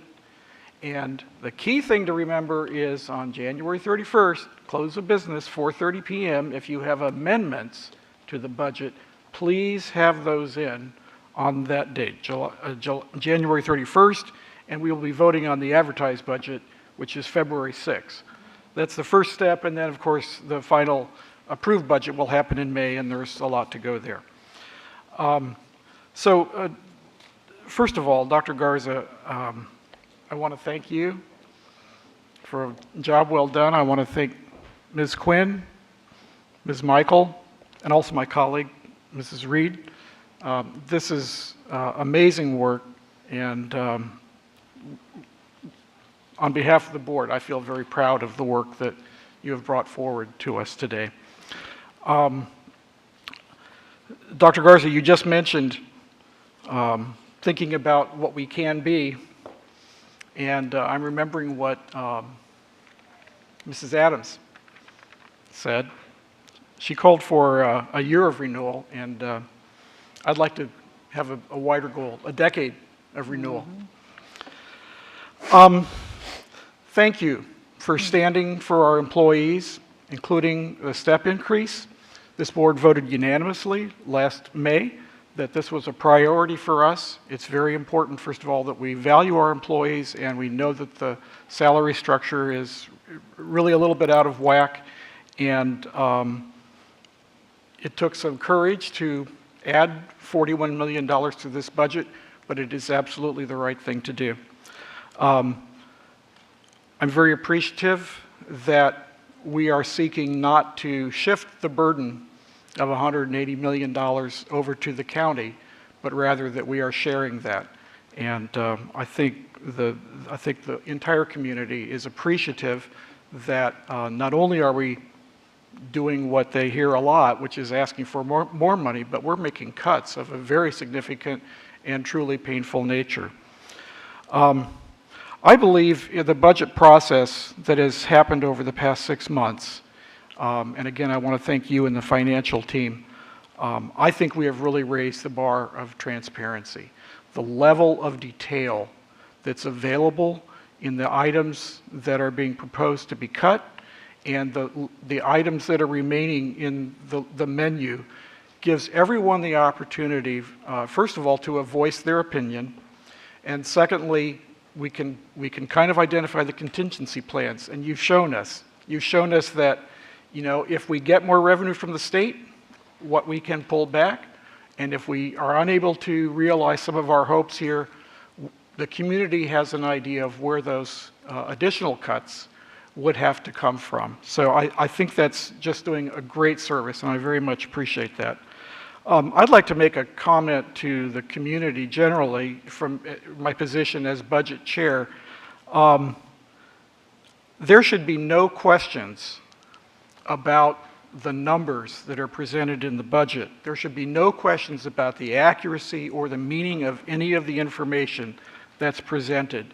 And if anyone has any questions that they feel are not answered or that are unclear, please contact me and I will make sure that this team gets the answers. I'm sure that we're going to have debate about values, about what should be cut and saved, but I want to give my personal guarantee to do the best that I can to make sure that any questions about the veracity of the numbers are simply off the table. Finally, to Dr. Garza's last point, these problems aren't going away. We have increases in costs happening year after year for a variety of reasons, which you've outlined. And I think this calls for innovation in government. I think doing this approach to budgeting year after year, as you say, is exhausting. And it's my hope that as we look at this, we find a way to work with the Board of Supervisors to do strategic budgeting, and it's going to mean that we're going to have to look at a variety of things, components that go into this budget, but I think it's going to take us working together systematically to address this. So this is a fantastic job. I thank you and your team for all of your work. Thank you, Mr. Velkoff. Mr. Moon, if you don't Sure, mind, I go might ahead. add Go something. ahead, Dr. Garza. This was a lot of information that we covered, and because I'm a classroom teacher at heart, we also have a summary document for you that captures everything that was in the presentation. Do you have that in front of you? The one-page summary document? You don't have it in front of you? There it is. There it is. That's it. That's it. And if you don't mind, I'm going to take you through a real quick exercise because I think it will be helpful to you at some point when people ask you about it. So if you'll bear with me just a minute, I'd like for you to put a check by the beginning balance of 17.2, that reduction that we're experiencing. If you'll put a check by that number. The Virginia Retirement System Reserve, a reduction of 16.9, if you'll put a check by that number. Then if you go down to enrollment increase, that additional expenditure of 25.8, put a check by that. Then put a check by the Virginia Retirement System rate increase of 37.5. And then one last check by the VCERS retirement rate increase of 1.4. You should have 5 checks. Okay? Those 5 checks equal $98.8 million, all of those outside of our control. So in terms of what we're asking from our Board of Supervisors, it could be directly tied to these uncontrollable costs. And I think that's important to be able to draw that correlation to where we got that number and why we're asking for that amount of money. So thank you for bearing with me. Thank you, Dr. Garza. With that, I have Mr. Stork, Ms. Hines, Mrs. Strauss, and Mr. Schultz, and Ms. Evans, and Mrs. McLaughlin. Mr. Stork. Thank you, Chairman Moon, and I'd like to thank our Budget Chair and Vice Chair. This is an amazing effort to get us to this point, and an effort that requires all of our involvement. And I know that we've been working on this many months, as we've done in previous budget, but this time around it's been, I think, far more focused because, frankly, the consequences of our decisions are far more impactful and I think potentially harmful to the long-term health of this organization. So I have serious concerns about the budget that's been presented because I personally believe that there is some long-term impacts in here that we need to ameliorate. I don't know how to do that at this point, but I recognize that you've done what we've asked you to do, which is to try to balance those competing needs while still providing a budget that we think is likely to be funded. And we know that that's part of the trade-off, but I'd be the first to say that I think we have more that we need to do here beyond what you've proposed, and we'll be talking about that further, I know. Sure. But I have no doubt about the effort and your attempt to try to put together the balance that this requires. So thank you very much for that effort. I'm just very concerned about the impact that's going to have on truly our educationally neediest students, and that's really broad, not only in terms of students that are in classes now that have high percentages of poverty or other language spoken at home, but also some of the special education kids, because some of our staffing formulas are really are really tied to that. I know in our discussions, you've been very careful about how do I do that without, creating more challenge for those schools. But I think there's a balance here that I need to, I guess, have a better understanding of, because right now I'm just not sure that's where we are, and that's what concerns me, I guess, most deeply.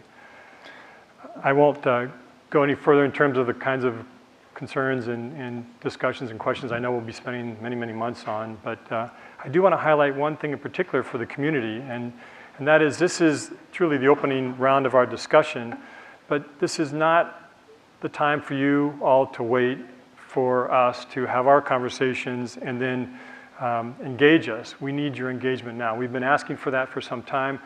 There are many more speaking opportunities, more listening tours that you're doing, Dr. Garza. I know that I'll be meeting more with the community. I'm sure many other board members will be doing the same. We need them involved now to talk not only with us, but talk to the Board of Supervisors, talk to their state representatives. We have a state budget that we still could benefit us more than it does, and I don't want to let anybody kind of think that it's all on the county, because it's not. We have clearly a state that continues to underfund our schools from what it was in 2009. We're significantly below where we were in 2009 from our state funding overall across the state, not just in Fairfax County, which typically gets the kind of the boot of the state in terms of how they fund our schools. And the last point I would make is just we need your engagement now, because the decisions that will be made about our budget are going to be made over the next month and a half. And I don't mean that the final decisions will be made on everything, but frankly, the funding for the budget, which will drive really all of our decisions, will be made over the next month and a half. And I would especially urge people to talk to the representatives now, especially talk to the representatives before the end of February. The county will be making their decision, their tax rate decision, which is the major driver, at the end of February, essentially, is when they will be making their decision. So if we haven't engaged and we haven't shared with them our concerns, our deep concerns about how the funding levels over the past few years have dramatically made it difficult for us to provide the quality education we want, and that this budget will, I think, take us beyond the point of really what we've committed to as a community for so many years. So I would urge every one of us, and particularly our community members, to stay and be involved now and to make a difference between now and the end of February. Thank you. Thank you, Mr. Stork. I have Ms. Hines to be followed by Mrs. Strauss, Mr. Shirks, Ms. Evans, and Mrs. McLaughlin. Ms. Hines. Yes, thank you. Thank you very much. I do have questions which I'll save for the work session, but I just wanted to mention a few things and then get your reaction. There is, as Mr. Stork says, there's a lot of pain in here. Class size is going up again. Over 700 employees cut. This stuff will hurt. And I want to, we have to take a close look at all of that. I think we also have to look carefully at whether we make sure that we're holding our neediest students harmless in what we do. But I think, again, and you'll probably hear this from all of us, for those who are here and those who are listening today, we feel like, it probably feels like we're kind of starting our conversation now because this is our proposed budget. But, in fact, the Board of Supervisors is well into their budget conversation. I've begun to wonder if it's possible to get out ahead of their conversation, if it's ever, not too early to talk to them. And I want to, so it absolutely, this is the time to be talking to them. I want to thank the PTA leaders in Hunter Mill district, my district, who are already engaged and have come out and found out more. And we're all, available to you when you need us. I want to thank Dr. Garza and the wonderful finance team for your proactive advocacy on this already. I think that our role in the community and community engagement is to show the Board of Supervisors and our representatives in Richmond that they have support in this community. We know they do. We just have to get that support out and make sure that they hear it. I think the core message is that we really feel like we're at a tipping point. Nobody's crying wolf here. This is real. And that we have, as you say, $98 million in drivers that are out of our control, costs that are out of our control. That the $98 million increase we're asking for from the Board of Supervisors is matched almost dollar for dollar by $96.5 million in cuts that we're taking. That every central office department has taken a cut of 5 or 6%. That, again, we will lose 730 employees. And, we know that this community supports our teachers. That we haven't had a step in so many years is a big problem, and I don't want anybody to think it's not. I mean, that is an essential part of this budget. If you talk to anybody in this community certainly who has kids in the schools, but even those who don't, teachers, they understand how important our teachers are and how hard it is to make ends meet on a teacher salary in this county, and how many of our teachers are traveling from outside this county, from places where they can make the same money or more. And we know that in certain areas we have needs among our teaching staff that are hard to meet. And always, every year, chronically. We have more applicants than jobs, but there are areas where it is hard to fill the slots. So anyway, our community supports our teachers, our community supports our schools, and I think our message has to be that public servants who support our schools are doing the people's work. So if there's anything you would add to sort of, and I think you made this point, but basically in this document we've got dates and sort of important talking points for people who want to talk to their representatives. But I would say starting tomorrow. Mm-hmm. Is there anything you would add to that? No, I would just say the step increase that's proposed in this budget is it's very important that we increase our teacher salaries. So I appreciate your points, but it would be for all of our employees. And the reason I bring that up, Ms. Hines, is because I've had individuals say, "Well, only increase salaries for teachers." And I've just encouraged our school community to not engage, because we believe all of our employees need increase in salary. I certainly sympathize particularly with support employees and how difficult it is for them to get by. So that's for all of our employees moving forward. I do want to make a point regarding a previous comment, just to kind of make sure that no one walks away with misinformation.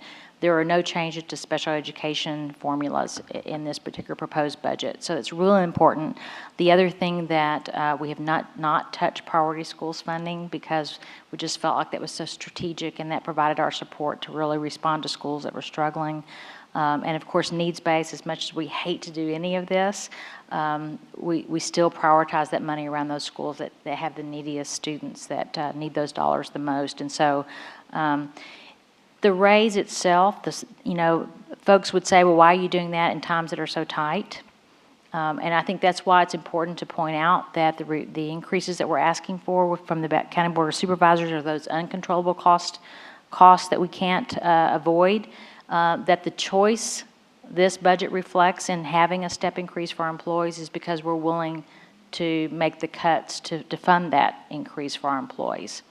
Because we've heard from our employees that it was more important for us to have a raise versus, keeping as many positions, because I think just times are so tight and we've asked so much more of our employees over time. So thank you, Ms. Hines. Thank you, Ms. Hines. Dr. Garza, you don't have to remain standing there. You've been standing there for more than an hour. You're welcome to go back. I'm fine. Can we go over there? Okay. Okay, with that, Mrs. Strauss is next. Thank you. I appreciate all of the hard work and the searching that everyone has gone through. The 731 positions is a tremendous amount on top of the 1,450 that we've already taken. And the pay freezes and everything else. We cannot continue to welcome more children to our schools and not fund it. We have all these national conversations about raising the bar for all children, and we must be global and more competitive, and how important the quality of the classroom teacher is. We believe all of that, but it takes money to do all of that. You can't do that and not pay people. Teaching is not a volunteer occupation. We must pay our people. And we have sought advice on the national level. We've had people come and talk to us from the high-achieving international situations. We have opened ourselves up to be studied by other groups. How can we do this better? How can we be more efficient? And we simply can't continue to raise the bar on student achievement, expect more of our children, of our teachers, of our schools, and not be expected to pay the price. As I go out into the community, when we talk about helping our community understand where we are, one of the things that I find striking, and it is a challenge.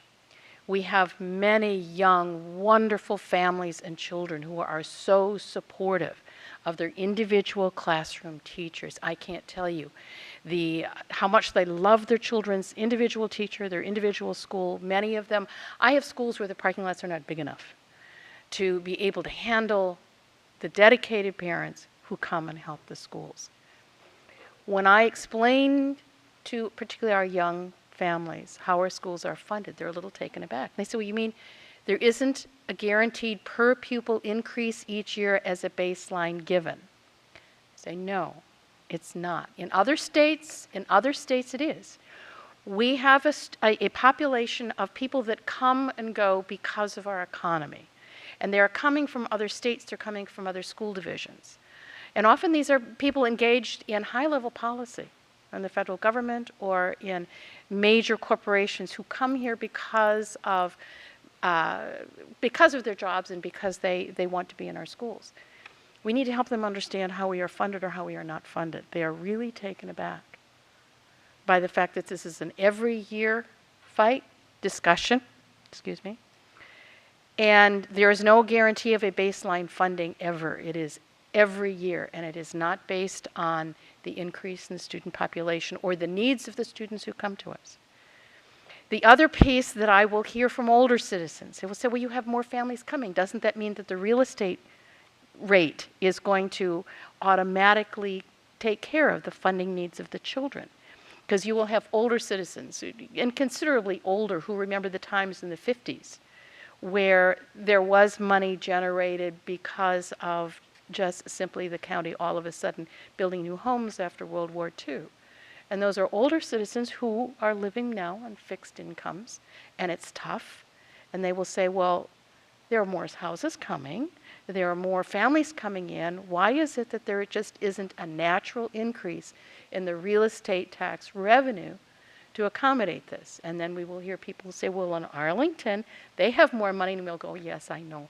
They have a commercial tax base that is very different than ours. And certainly we would hope, and I know our Board of Supervisors would like to increase, I see John raising, yes, would like to increase the amount of successful businesses in Fairfax County. And there's a lot of rezoning, a lot of planning for that, because that, as your commercial tax base increases, it enables to take some pressure off the residential real estate tax rate. But we're not there. So our reality is we are in a tipping point situation. We've got to be able to pay our people. We can't continue to freeze salaries and expect people to stay. We do have many people who come to apply for jobs, but we're not looking for just warm bodies. We're looking for the best because our citizens want the best. And again, everyone agrees education is the top priority. It is critical to the well-being of not just the citizenry and an educated citizenry and the base for a democracy, all of those things, plus our moral obligation to our children. It is the backbone of our economy in Fairfax County, in the Commonwealth of Virginia. We do fund the rest of the state. And if we're going to help the rest of the state survive, our schools must survive. So as we continue to go through our conversations, it's important that everyone understands the situation that we are in, that we take the time to explain, particularly I think to our younger families who come to us. And as I say, love their teachers and love their classrooms. They have to understand it is part of their civic conversation that they must join us at the table. And I know many of them work 2 jobs. They are busy, but they have got to become involved to help us. Otherwise, this is not going to survive. We can't keep doing this. So thank you, Dr. Garza. I know you've heard over and over. We are very pleased with the transparency. Thank you, Mr. Velkoff, Ms. Reed, for all of your work. We have a huge job ahead of us. Thank you. Thank you, Mr. Strauss. We have Mr. Schultz to be followed by Ms. Evans and Mrs. McLaughlin.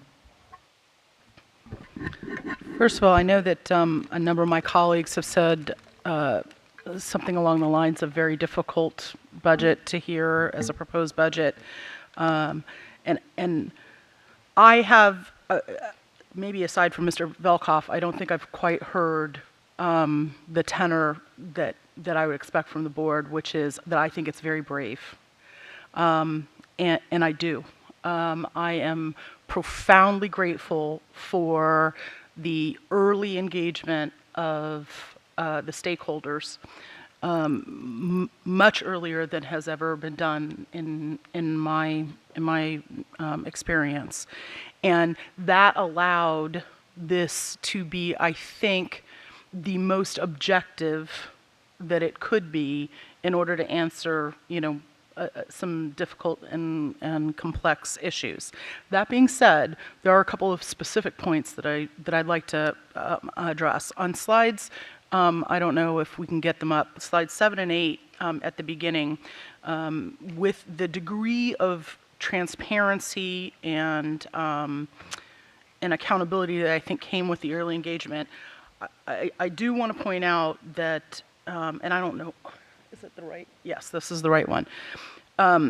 Because this is something that's been an issue that many have taken issue with heretofore, which was the 1,450 fewer positions. Now, I understand this predates or precedes this budget, and whether those were actual bodies that were cut or growth, anticipated growth that wasn't filled, that's the one heartburn that I have in this presentation.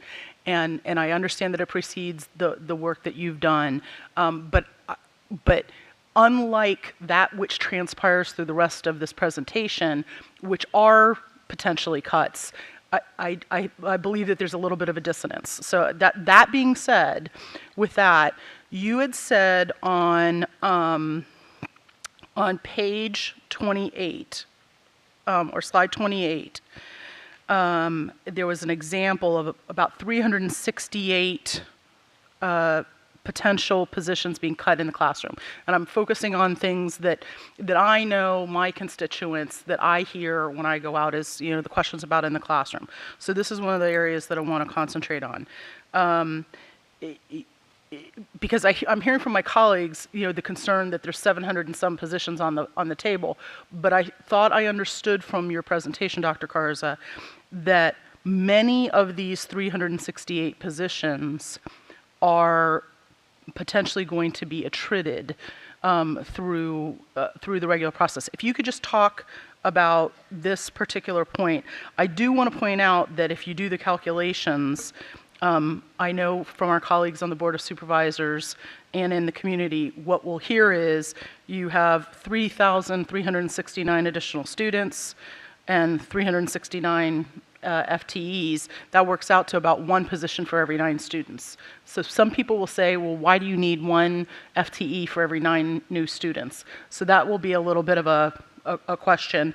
And then the average there is $70,000 a year for salary, when our starting point is 46 and our midpoint's 59. So those are just little things that will come up that I anticipate in the community that we'll hear. But I think that if you could clarify, are we talking about putting 369 people who are in the classroom right now on the chopping block? And I think maybe it's a slightly different answer. Yes, some of those we actually probably need to entertain on Monday, because you had quite a number of, I think, key issues and questions that I think we need to spend a little more time on. But yes, we will grow by 368 positions we're anticipating next year. And we think that the commensurate reductions that we're talking about earlier, a lot of those can be attributed to attrition, annual attrition or growth. We hire over 2,000 teachers a year. And that's a combination of growth and attrition. So to a large extent, we're looking at those different classifications of employees, and we believe that in most cases there are a couple of classification of employees that may be a little bit more difficult to move them from one position to a similar position. It might have to be to a different position, but we'll have to work through that. And I appreciate you brought that up. I actually didn't flip my notes, so I was talking the combination of both the growth and the reductions. The reductions are on page 43, and I'm not expecting answers tonight. I'm just saying these are the things that I anticipate will come up. The reductions were 468 positions, and that average of salary, by the way, on page 43 works out to $76,800. So these are little things that I just can see in the community, that we have kind of like these nuanced changes throughout the document that I think that we're going to probably have to explain. But what I'm We can. saying for the community is that 469 positions that appear there as quote-unquote cuts in the classroom aren't necessarily bodies that are currently employed that are going to go away as a result of cuts. It could be that we will work towards attrition. And I know this is difficult. These are some brave cuts, and these are going to be some difficult conversations we're going to have Monday and going forward. The other thing is on terms of class size, is the plan, because I've heard you speak before about it, is the plan to address class size going to be addressed in places where class sizes are smallest first? Or is this kind of going to be like an overarching rollout? Because, one of the things that I'm concerned about is that we also have a floor as well as a ceiling, and that in the places where the classroom sizes are the smallest, maybe that's where we incrementally address. It's interesting, I'm smiling because we actually had this conversation with principals today, because that is a resource question, right? Many of you have looked at the class size reports that we've sent out to you. That's how we're able to deal with the fact that, hey, we don't like raising the class size, but from what I've seen in the analysis, for the most part, our schools are fine with dealing with that. I don't like it, but it won't be necessarily an egregious challenge. Furthermore, we do allow a lot of trading in positions. That makes this conversation a little bit more complicated because they'll trade in positions for other supports, and that flexibility is great, but not if our class sizes are extraordinarily large. So right now our focus has been on those class sizes that are extraordinarily large, but we have talked about, we do have class sizes that are extraordinarily small as well that we must address. Okay, thank you very much. I look forward to our discussion on Monday. Thank you, Mr. Church. I have Ms. Evans, and to be followed by Mrs. McLaughlin. Thank you very much, and thank you for the excellent presentation. I think that laid this out very well. As far as the request for the 5.7% transfer, I think that this is it's modest, it's reasonable, and considering our huge growth and our huge critical needs, fundamental needs, I think that we have our request here is quite reasonable. We did set a priority as a board to give a step increase to our teachers. I agree that that is absolutely fundamental, that there are few things that will affect a student besides a highly effective teacher, and I think putting that as a top priority was the right thing to do. We made that promise, and with this draft budget, that would keep the promise, and I'm glad we are. That said, this does have pain in it. We shouldn't fool ourselves and think that this doesn't have pain, and each of us is going to have a lot of questions. I know I'll have questions. In particular, the way the needs-based staffing will be rolled out. I know you've tried very hard and to keep it away from the neediest schools and the neediest students. I will want to look a little more closely. Reducing summer school gives me a lot of heartburn. That's particularly painful. But I know we all have difficult choices, very, very difficult choices, and I know you've worked very hard to try to spread it around as evenly as we can. I would go to slide 17 for just a minute if we could, because I think it's worth, Dr. Garza pointed it out, but I think it's worth repeating. That trough there, well, I don't know if it could be brought up, slide 17, if anybody's manning there, thank you. That trough is when I came on the board.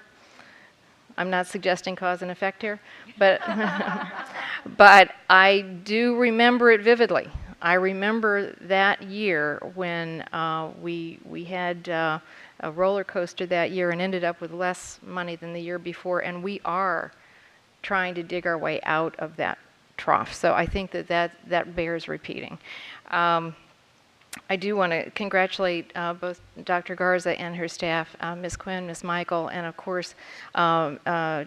Velkoff and Ms. Reed. You've done an excellent job, and I think you really have set a very high bar in terms of having the conversations and making this transparent. So I think that was an excellent way of proceeding, and I hope that will continue in years to come, as difficult as that was. I think I agree that you were right to not cut programs. That's something that if we are going to do that, we need to have the conversation and have the decision on programs drive the budget as opposed to the budget drive the program. So I think this does give us a very good starting point. So I'll have more questions on Monday, but those are my comments for now. Thank you. Thank you. I have Mrs. McLaughlin to be followed by Mr. Anna Kofax and Mrs. Reed. I had promised my colleagues that my New Year's resolution was that I was going to practice being as concise as possible. So I'm watching the clock and seeing how fast I can give my brief reaction to the proposed budget. The first thing I want to make sure that I think my colleagues and the public really understands here with this proposed budget. When we're talking about a step increase of $41 million, and we're talking about an increase in class size, which will then save us $36 million, it's almost cost neutral. We're basically asking our teachers, you're going to need to take on more students and more work, but we will be able to increase your pay, which is something you've all been asking for. That's the good news in this proposal, and I do want to compliment Superintendent Garza on that. But here's where I'm really struggling.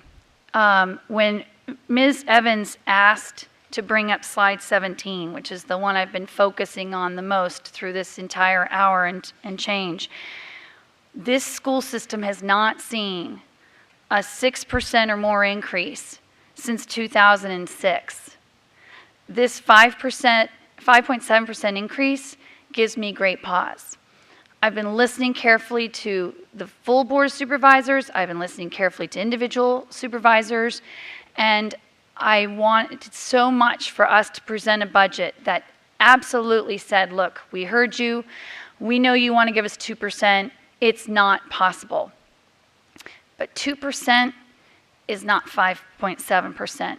And that's when I look at the tradition and the history of what we've been given from the Board of Supervisors in essentially almost 9 years, I am worried about what we're looking at here. But what I wanted to lead on was the point that if the Board of Supervisors question us about a step increase for our employees, it's cost neutral. That's not what's driving up what our ask is. But I do think that we are going to be challenged as a board and as a school system in that, does this budget really address the wants versus needs question? And I think about the things that have been circulated, that we talked about, that what we really like having in our system, but versus what we really need. And I think there are some wants and needs questions here, and that's what we'll be working with each other. And I just wanted my colleagues to understand that I don't want to come off like the wet blanket because everyone's so excited about what we see here. But I really do hope that everybody's being very mindful. The history of going to the Board of Supervisors and asking more than double of what they say they're going to give us has always been problematic. And so I just think we're going to have our work cut out for us. But I absolutely do want to lead with the fact that, especially looking at what our teachers take on and what they have had.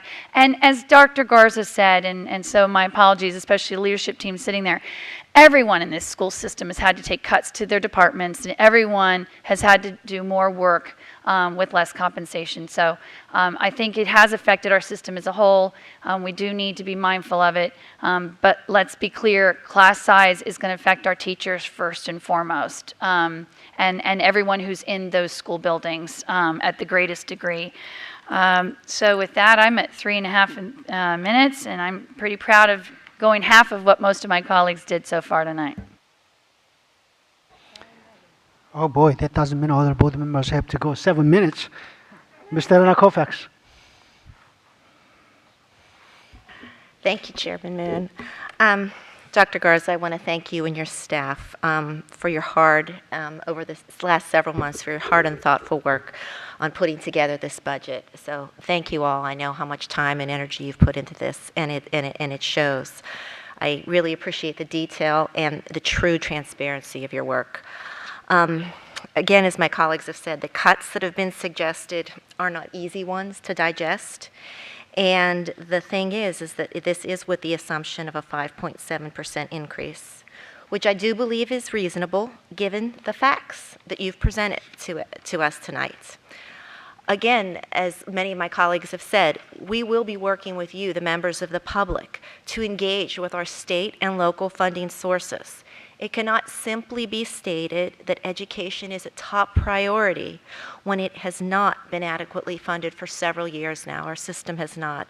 Lip service cannot educate a child.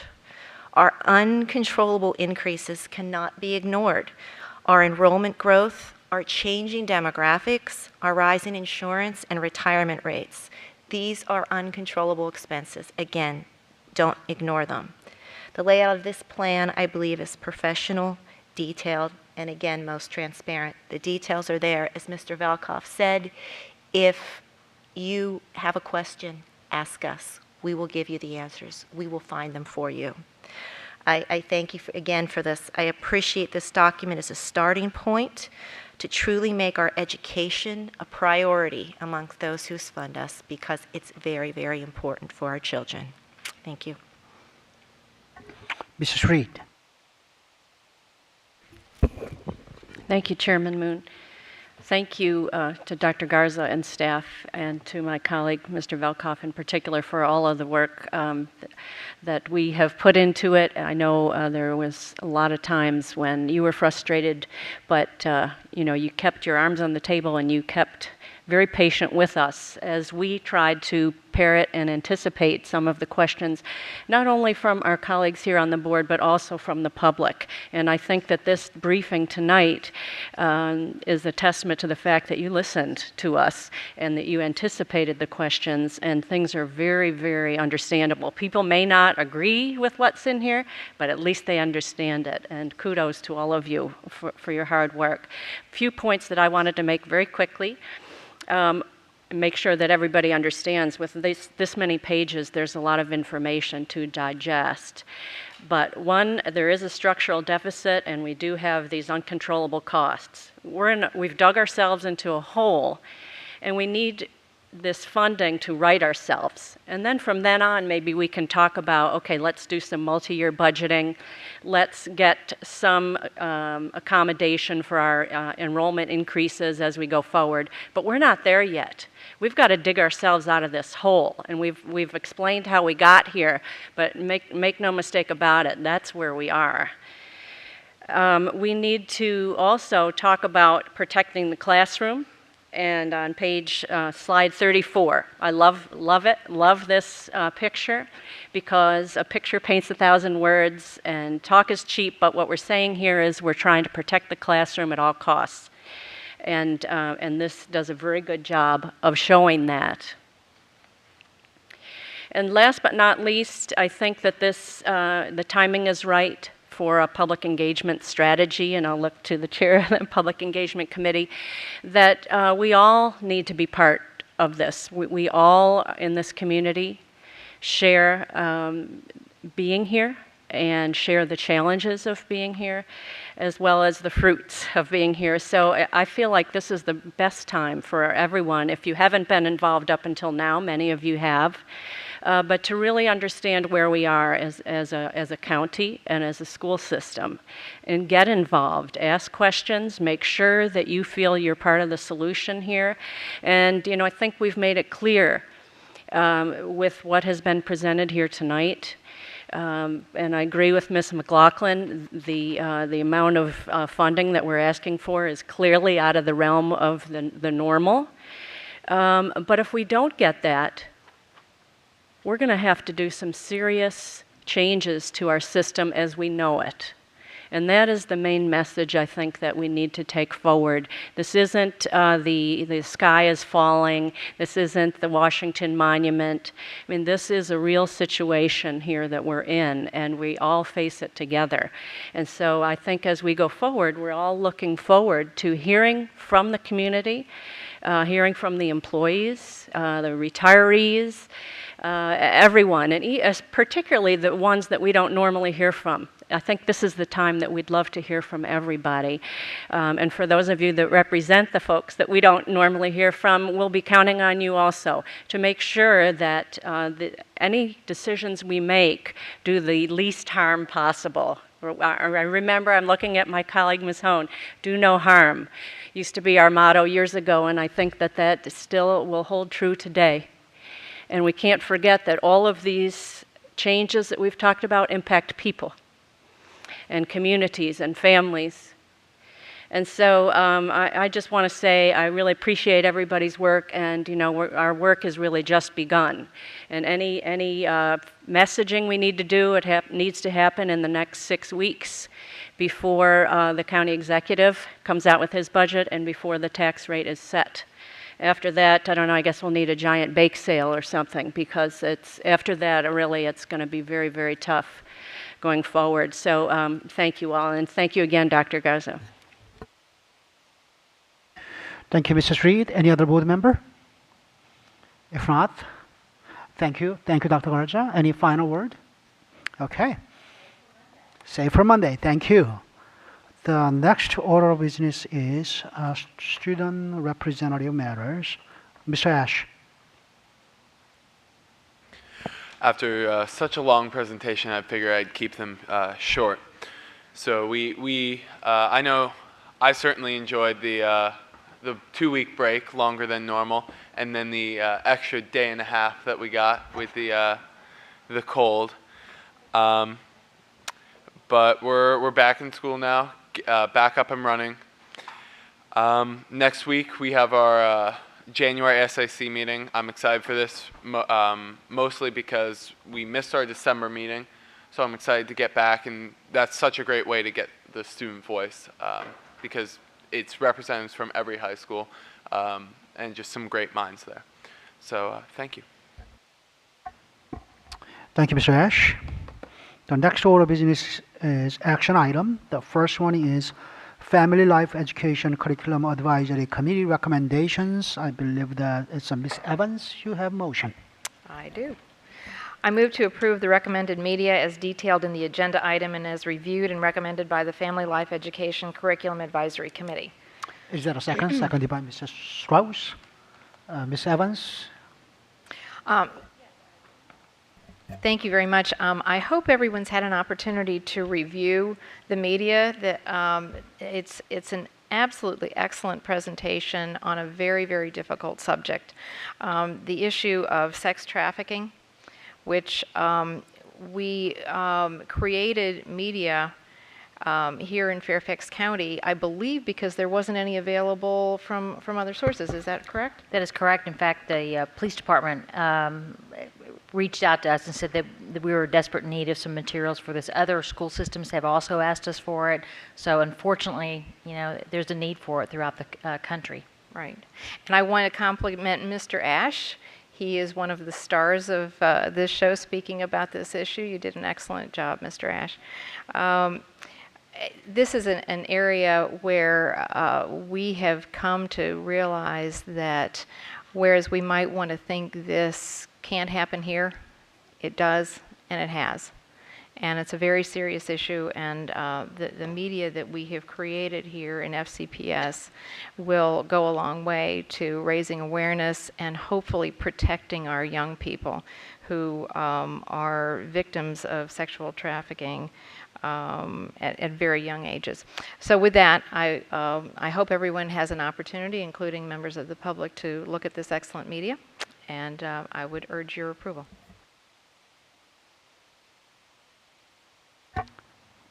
Thank you. And Mrs. Strauss? I'd want to thank the people that worked to create the additional material. And I also want to let the community know that we did read the detailed comments for any of the community members who looked at the material. We appreciate that. And very grateful to the committee, our own FLE committee, who looked at it. And I know my representative said, please pass this. This is something that's needed. So thank you. Mr. Becker. One of the experiences that we have as parents is that we find out about things that are going on in the world, and we are astounded to find out that that's going on. And this was certainly one of those moments for me. These materials are excellent, and I'm glad to hear that they're being shared, because I think every district in the country could benefit from this. It was a superb presentation, so I just want to thank and congratulate everybody who was involved in this. Again, just thinking as a parent, there's so much that's happening with the new media, and you know, parents we just don't know what's going on, and it's just very eye-opening. So I really encourage the public to, you know, take the time to view these things, and they're really good materials for the kids to be seeing. Mrs. McLaughlin. First, I want to express my deep appreciation and admiration to Fairfax County staff who worked in collaboration with the Fairfax County Police Department and national experts to develop these incredibly powerful videos. As my colleagues are noting, this is tragically something that's happening across the United States. And we all know that education can help with prevention. And this is absolutely noteworthy. And I want to point out from one of the tours I had in talking with FCPS staff on this in media, that there are school systems around the United States that are just absolutely anxious to get these videos from us. So what we're doing is not only helping Fairfax County, it is helping school systems around the United States. And for that, I'm appreciative and want to again pass along my congratulations to the great work that people in Mary Beth's department have done on this, as well as the other departments who collaborated. I also want to thank our FLE Advisory Committee of volunteers. I know my appointee was so impressed with the committee's work on this, and it's wonderful to see our committees being able to, these advisory committees on the school board, doing such great work, again, on behalf of our county. And finally, I did want to pass along something that my appointee had shared, that because this material is so sensitive, it will be very important that our teachers who deliver this curriculum receive very careful training. The material is so sensitive and can be quite shocking.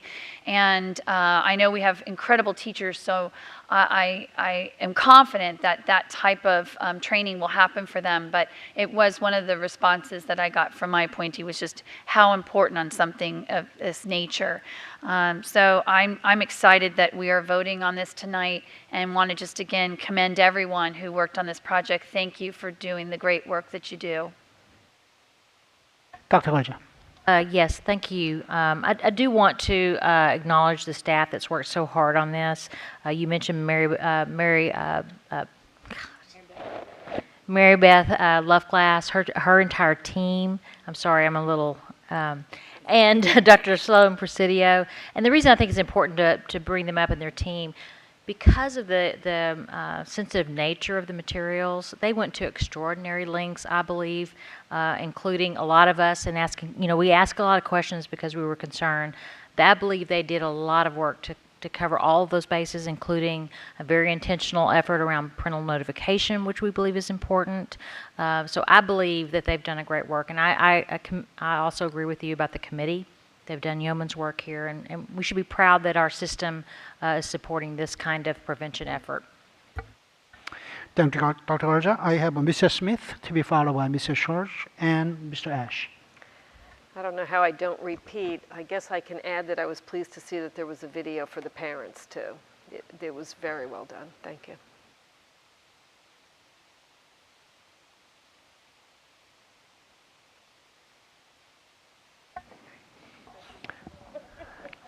Mr. Schurz. I don't even think the clock was rolling. You finished that fast. Well, this is not a new position in which I find myself. You know, and this has nothing to do with the tremendous work that went into this. And I do think that to the greatest extent possible, there was a tremendous amount of sensitivity in an inordinately difficult subject. However,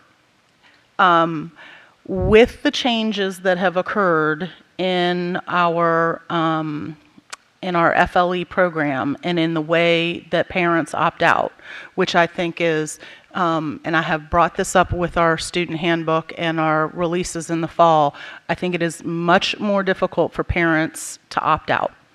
And frankly, I think with the degree of sensitivity of this material, I think that something like this ought to be opt-in versus opt-out. I think that students of similar age and similar grade can have vast degrees of ability to absorb this information, of maturity, of social maturity, of depth of knowledge on certain topics, and to roll out this kind of information and put the burden on parents to opt out when the school division has made it more difficult for them to opt out. Our opt-out numbers have decreased dramatically once we stopped sending the opt-out forms home and made parents look it up online. And I have grave reservations that we are going to be presenting information regardless of how thoughtfully it was put out and how much may be needed in certain segments by certain populations or in certain areas. I think that potentially we are not honoring parents enough as partners in this process. And so I'm very cautious about this material and the nature of this material, and that potentially we're going to be exposing students who are not ready and families who are not going to be welcoming to this material. Mr. Ash. I'm going to take a few more minutes than I normally do because not only did I work in with the filmmakers and contribute to the film itself. I was part of FLE Curriculum Advisory Committee for 3 years before serving on as a student representative. I'd like to first take a shout out to Dr. Payne, who's in the audience, who chairs the FLE Curriculum Advisory Committee and has as long as I've worked with it. And she was there 3 years ago, and she's just done a fantastic job, not only on this, but on everything else that committee does. So I have nothing but good things to say about her. So this project started last October, October 2012, excuse me, when we had a presentation from a police officer basically saying for the first time to many of us, teen human trafficking happens in Fairfax County. We like to think we're in the bubble, but we're not. We're not exempt. It happens, and it can happen as young as 6th grade. And so that's when we felt the need. Okay, now that we have this information, what can we do with it? So then we went back to the curriculum and looked at our existing lessons and saw how we could work this in to make it natural. And Ms. Schultz, you talk about the differing maturities, but I have to disagree with you there because the perpetrators don't select based on their different maturities. The kids the kids are an equal opportunity, essentially. It can happen to anybody. And so there, we need to make sure as many people as possible know about this. And not only are their parents, not only are the kids learning about it in school, but they may not wholly understand it. And so the parents need to understand it completely. And so it can't just go out to the students. That's why I'm so glad there's a parent video along with the student video. And so that was where this entire project came from in our entire thinking. And that's where the video idea came from, saying we really need to get this out to the students. And when we looked and we didn't find anything, that's when we brought upon the initiative to create our own, to really be the pioneers. And the FLE Curriculum Advisory Committee saw this as a chance to really be a leader in this problem. It's not just our county, it's nationwide. And so I'm proud of what FLE has done and what this county has done by making this a priority. Thank you.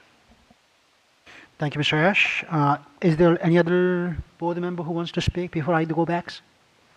Okay, if not, I have Mr. Schultz. Well, Mr. Ash, I want to commend you for rising to the level of offering your insight. And it is important insight that victims of this issue are not selected based on their maturity.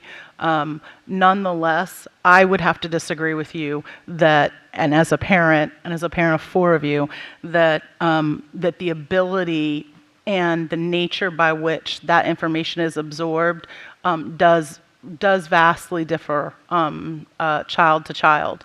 And I know that was part of the tagline from Dr. Garza's former school division, and that is the interest that we need to protect here is each child, not just all the children by the division number and reach all of them. We need to be mindful and thoughtful of how this information is received. And when you have a parent video, which is excellent like this, then I do think that it's incumbent upon us to make that available and treat parents as partners first, because parents are the primary educators of their children. And if the parents feel that the material that's available is something that can be presented through the school division to their children, then it's an opt-in, as opposed to us assuming that role for parents. And that's the only difference. Thank you. Any other board member?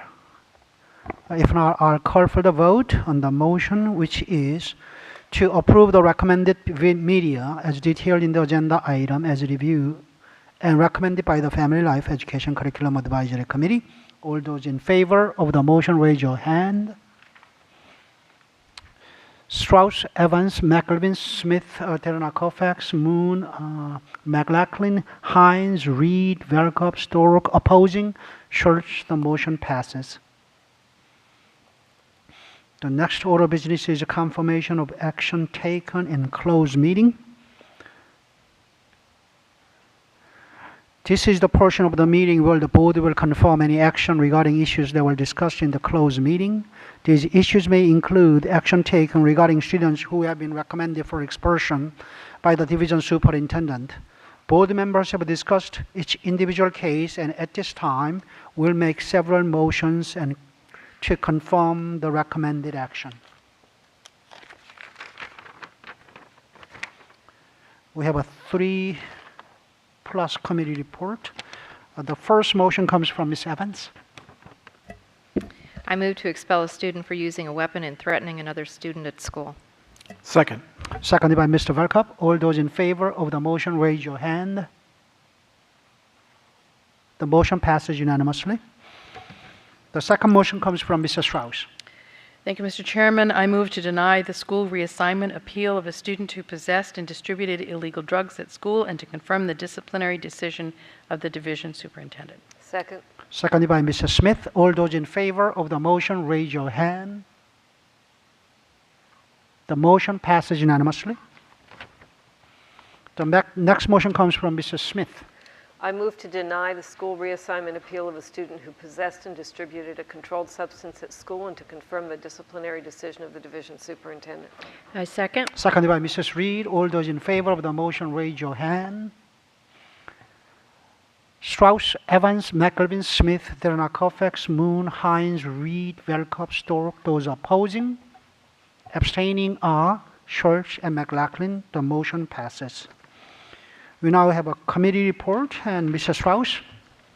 Thank you. I served as the chairman of a 3-member hearing committee along with Mrs. Reed and Mrs. Smith, and I moved to expel a student for engaging in gang-related threats toward other students at school and for being convicted of criminal street gang participation related to an incident that occurred in the community. Is there a second? I second. Ms. Reed, all those in favor? Thank you. The motion passes unanimously. Thank you, Mrs. Strauss. Next order of business is consent agenda. Our adopted rules of parliamentary procedure, Robert's rules, provide for a consent agenda listing several items for approval of the board by a single motion. Most of the items listed under the consent agenda have gone through board committee review and recommendation.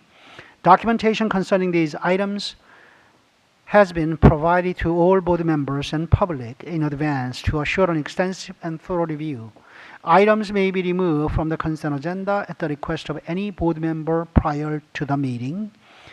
We only have one consent agenda item, which is 5.01, approve the minutes of the November 11, 2013 governance work session and December 19, 2013 regular school board meeting. Is there any objection to approving the consent agenda? Hearing and seeing no objection, the consent agenda is approved. The next, we have new business. The following are new business agenda items. There will not be a vote tonight on these items, but action is scheduled at a future meeting.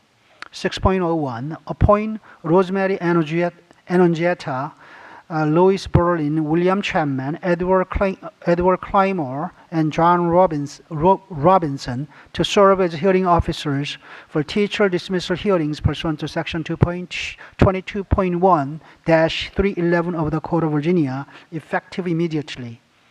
6.02, award the contract for the telescopic indoor bleacher replacement at Robinson Secondary School to the lowest responsible bidder, and authorize the division superintendent or the assistant superintendent of facilities and transportation services to execute and administer the contract on behalf of the school board. 6.03, authorize the division superintendent and assistant superintendent, Department of Facilities and Transportation Services, either of whom may act without the other, to do all things necessary and appropriate on behalf of the school board and with the advice of legal counsel for school division to execute and deliver a deed of vacation and release of a development restriction of record applicable to certain real property known as Fairfax County Tax Map Number 101-2-01-0010C.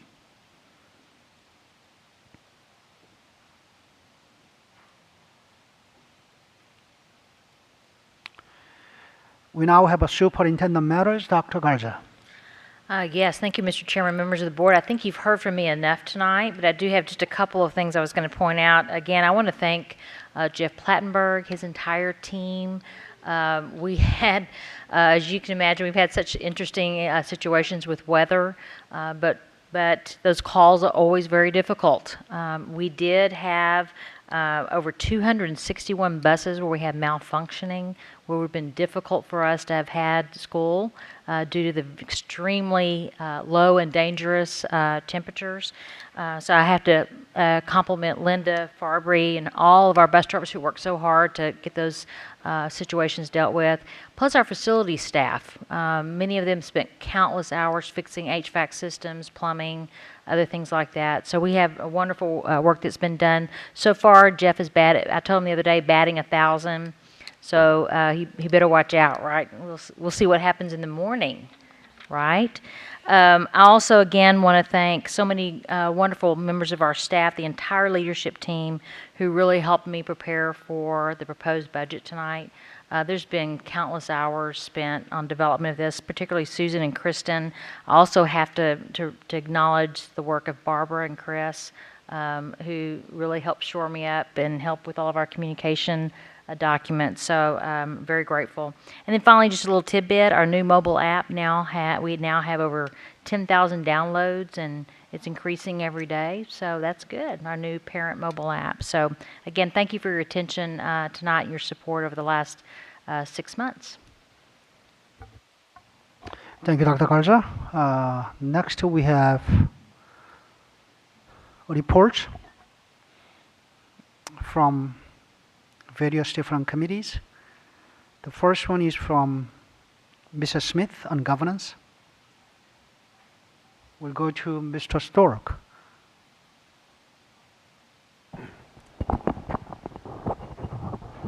Thank you, Mr. Chairman. We have been discussing over the last couple of meetings, actually, two key issues. One is the risk assessment audit that we are looking to do to try to better understand what our overall risks are system-wide. And we are in the process of issuing an RFP, a request for proposal, to to get some support to help us assess that. And then our next step after that is to actually look to implement some additional changes in our really in how we manage risk, as well as the auditing process that we use internally to monitor and ensure that we are taking good action to protect ourselves and our overall system. We approved, or actually brought forward to the work session last evening, audit committee result on a new position title called audit manager, as well as a previously introduced position, both of which were approved as part of the mid-year budget review.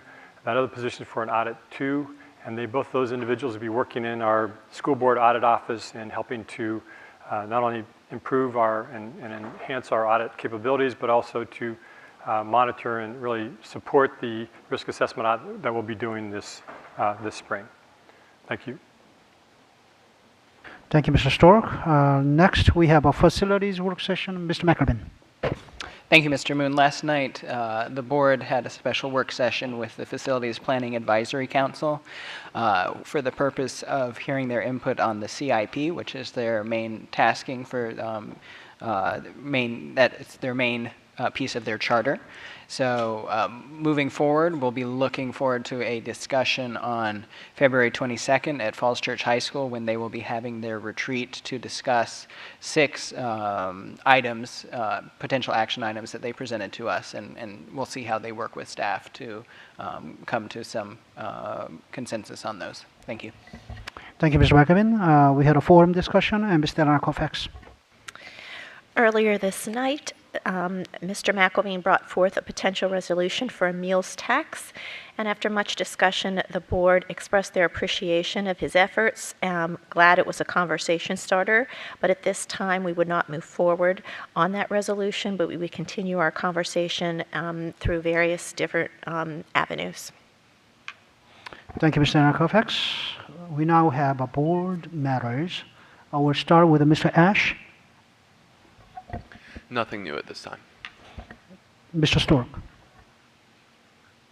I have nothing specific other than just to mention to folks that we will be having another town meeting that's hosted by the Board of Supervisors member Jerry Highland. That's scheduled for February 1st, and I just wanted to get that on everybody's calendar. It's usually a community-wide affair. There's a tremendous number of exhibitors from all around the county that come, and there's usually a wonderful turnout. And it's a time for the community members to engage with Mr. Highland, as well as with Board of Supervisor Chairman Sharon Bulva and many others. So look forward to mentioning that again and having you all attend and learning more about not only the school, because we will be presenting some information there, but also on other county services. Thank you. Mr. Wake. Mr. Reed. Thank you, Chairman Moon. Just a few things. Ms. Evans and I last night attended the PTSA feeder school winter coffee at Falls Church High School. It was very well attended, and they had a panel of students, and it's just so impressive to see our students. That was just a wonderful experience. And it was really good the way that they had the pyramid there. So it was people who had kids in elementary school who were interested in beginning to be part of the Falls Church High School community and wanted to know the kinds of activities that were going on there. I'll be at a Kilmer PTA meeting next week. And last but not least, I'm looking forward to the FCFT President's Award Dinner at the Fairview Park Marriott on Saturday. There'll be 15 awardees for outstanding advocacy for employees, and it's always fun to be in a crowd and celebrate with our employees. So thank you very much. Ms. Hines? Thank you. Yes, thank you for the weather calls. I think they were good. And also to, you think about the folks who have to be out on days like that, working, dealing with the burst pipes and the ice and everything. So yeah, I'm glad that you mentioned them. And if I didn't, when we talk about the budget, it is painful, but it's clear what a tremendous effort you and everyone has made to balance things as best we can and to make it as painless as we possibly could. So I wanted to make sure that I thanked you for that. January 14th, I will be at Forest Edge Elementary, my old stomping ground for the PTA meeting. On the 16th, actually another old stomping ground, Louise Archer Elementary. I'll be meeting with teachers and support staff and just to catch up and hear what's on their minds. On January 20th, the whole weekend, Martin Luther King Jr. weekend is coming up, and there are celebrations across the county, of course, but Reston Community Center always does a tremendous program all weekend long. I recommend that you go to the Reston Community Center website.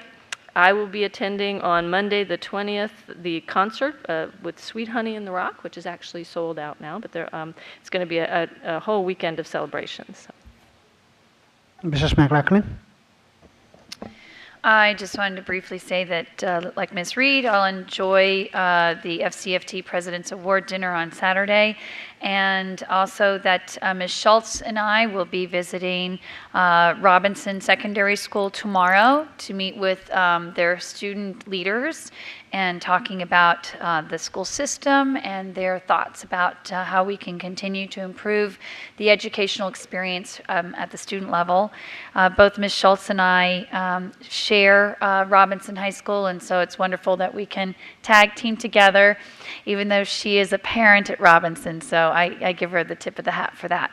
So otherwise, I look forward to working with my colleagues starting Monday on how we tackle a very, very challenging budget.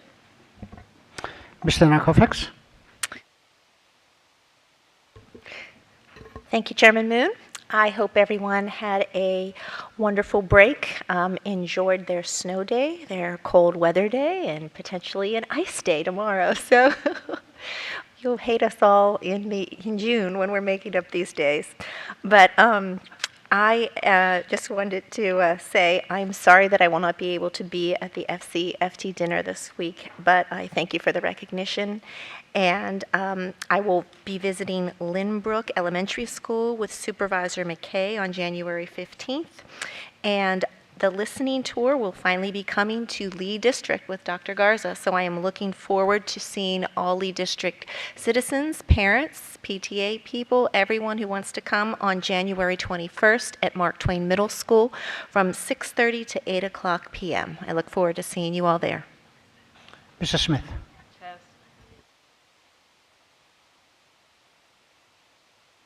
Mr. McRobin? Pass. Mr. Church? Okay, I want to congratulate Caroline Alcorda at West Springfield High School, a 2013 Female Athlete of the Year. You're going to be getting a congratulatory letter from me, so that's terrific. I'm also, I know we had our student leaders stand up, but Anastasia Slepakova is my rock star student leader from Lake Braddock, and I'm very proud to have selected her.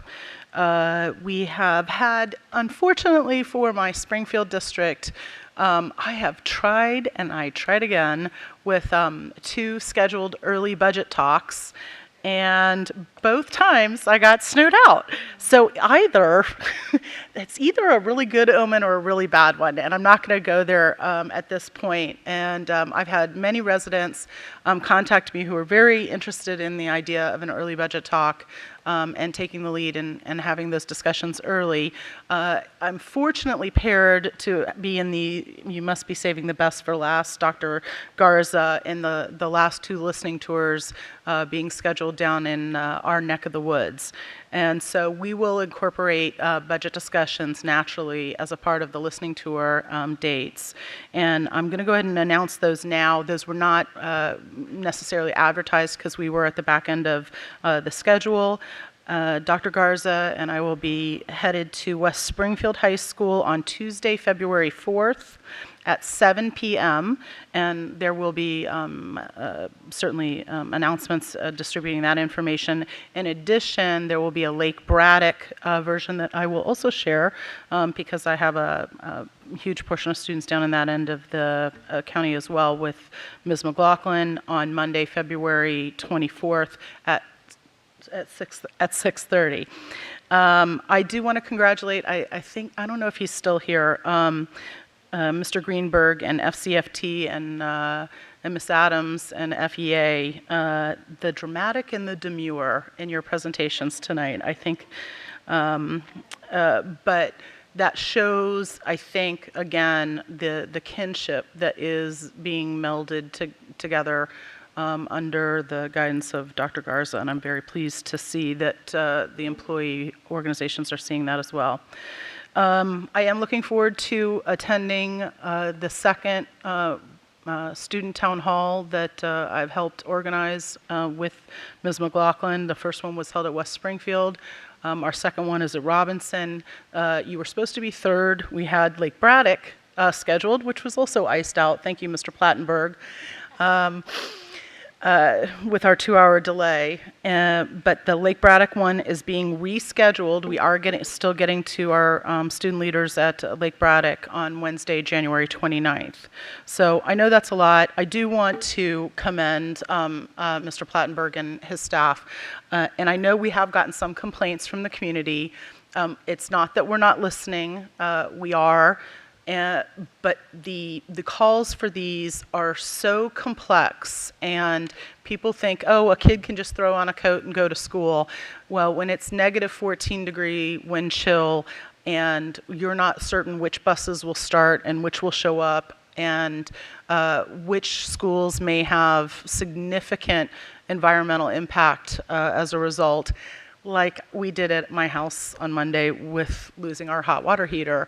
Imagine that at a commercial facility. I can't commend them enough for making very, very difficult decisions with which, many people will be happy, students, and many people will be maybe unhappy, parents. But thank you very much. Ms. Evans. Thank you. First of all, I would like to congratulate Belvedere Elementary School as well as Lorton Station Elementary School for being named Distinguished Schools, two of 57 in the state that were honored for high achievement among Title I schools. So congratulations to both of those schools. I wanted to mention that I also enjoyed our coffee last night at Falls Church High School. It was a wonderful event that brought together a large number of people from throughout the pyramid, and I think the students just did a fantastic job. They showed, just the energy and the welcoming spirit of that high school. So kudos to all of those who organized that event. I look forward to attending an Annandale High School Pyramid PTA roundtable next Monday night, and I'm sure that will be filled with a lot of energy as well. I wanted to make sure people know that this Saturday I'm holding my community office hours at the Thomas Jefferson Library on Route 50. I'll be there from 10:30 to 12:30. No need for an appointment. Just come on by. Tell me anything that's on your mind. Happy to talk about the budget or snow days or anything else you want to talk with me about. And I'm meeting with Bryn Mawr Park parents tomorrow morning. I'm looking forward to having that coffee as well. And that is about it. I hope everyone had a Mrs. wonderful Strauss? and restful New Year. Mrs. Strauss. Thank you. The Langley Pyramid will be hosting their Stop Hunger Now event on February 8th for the entire Langley Pyramid. I encourage all the families and kids to come. This is an event for toddlers through grandparents. There will be hundreds of folks who will be packaging dried food packages, which are then distributed throughout the world to those countries in crisis and food insufficiency. It's a great project. So, I also want to congratulate the Herndon High School robotics team, which is one of the best in the county. We're beginning to build their team of robots. They will be taking part in the National Annual Robotics Challenge. This year, they will be putting together robots that will be playing a sort of a game of basketball. So stay tuned. This should be very exciting. Thank you very much. Okay, with that, this meeting is adjourned.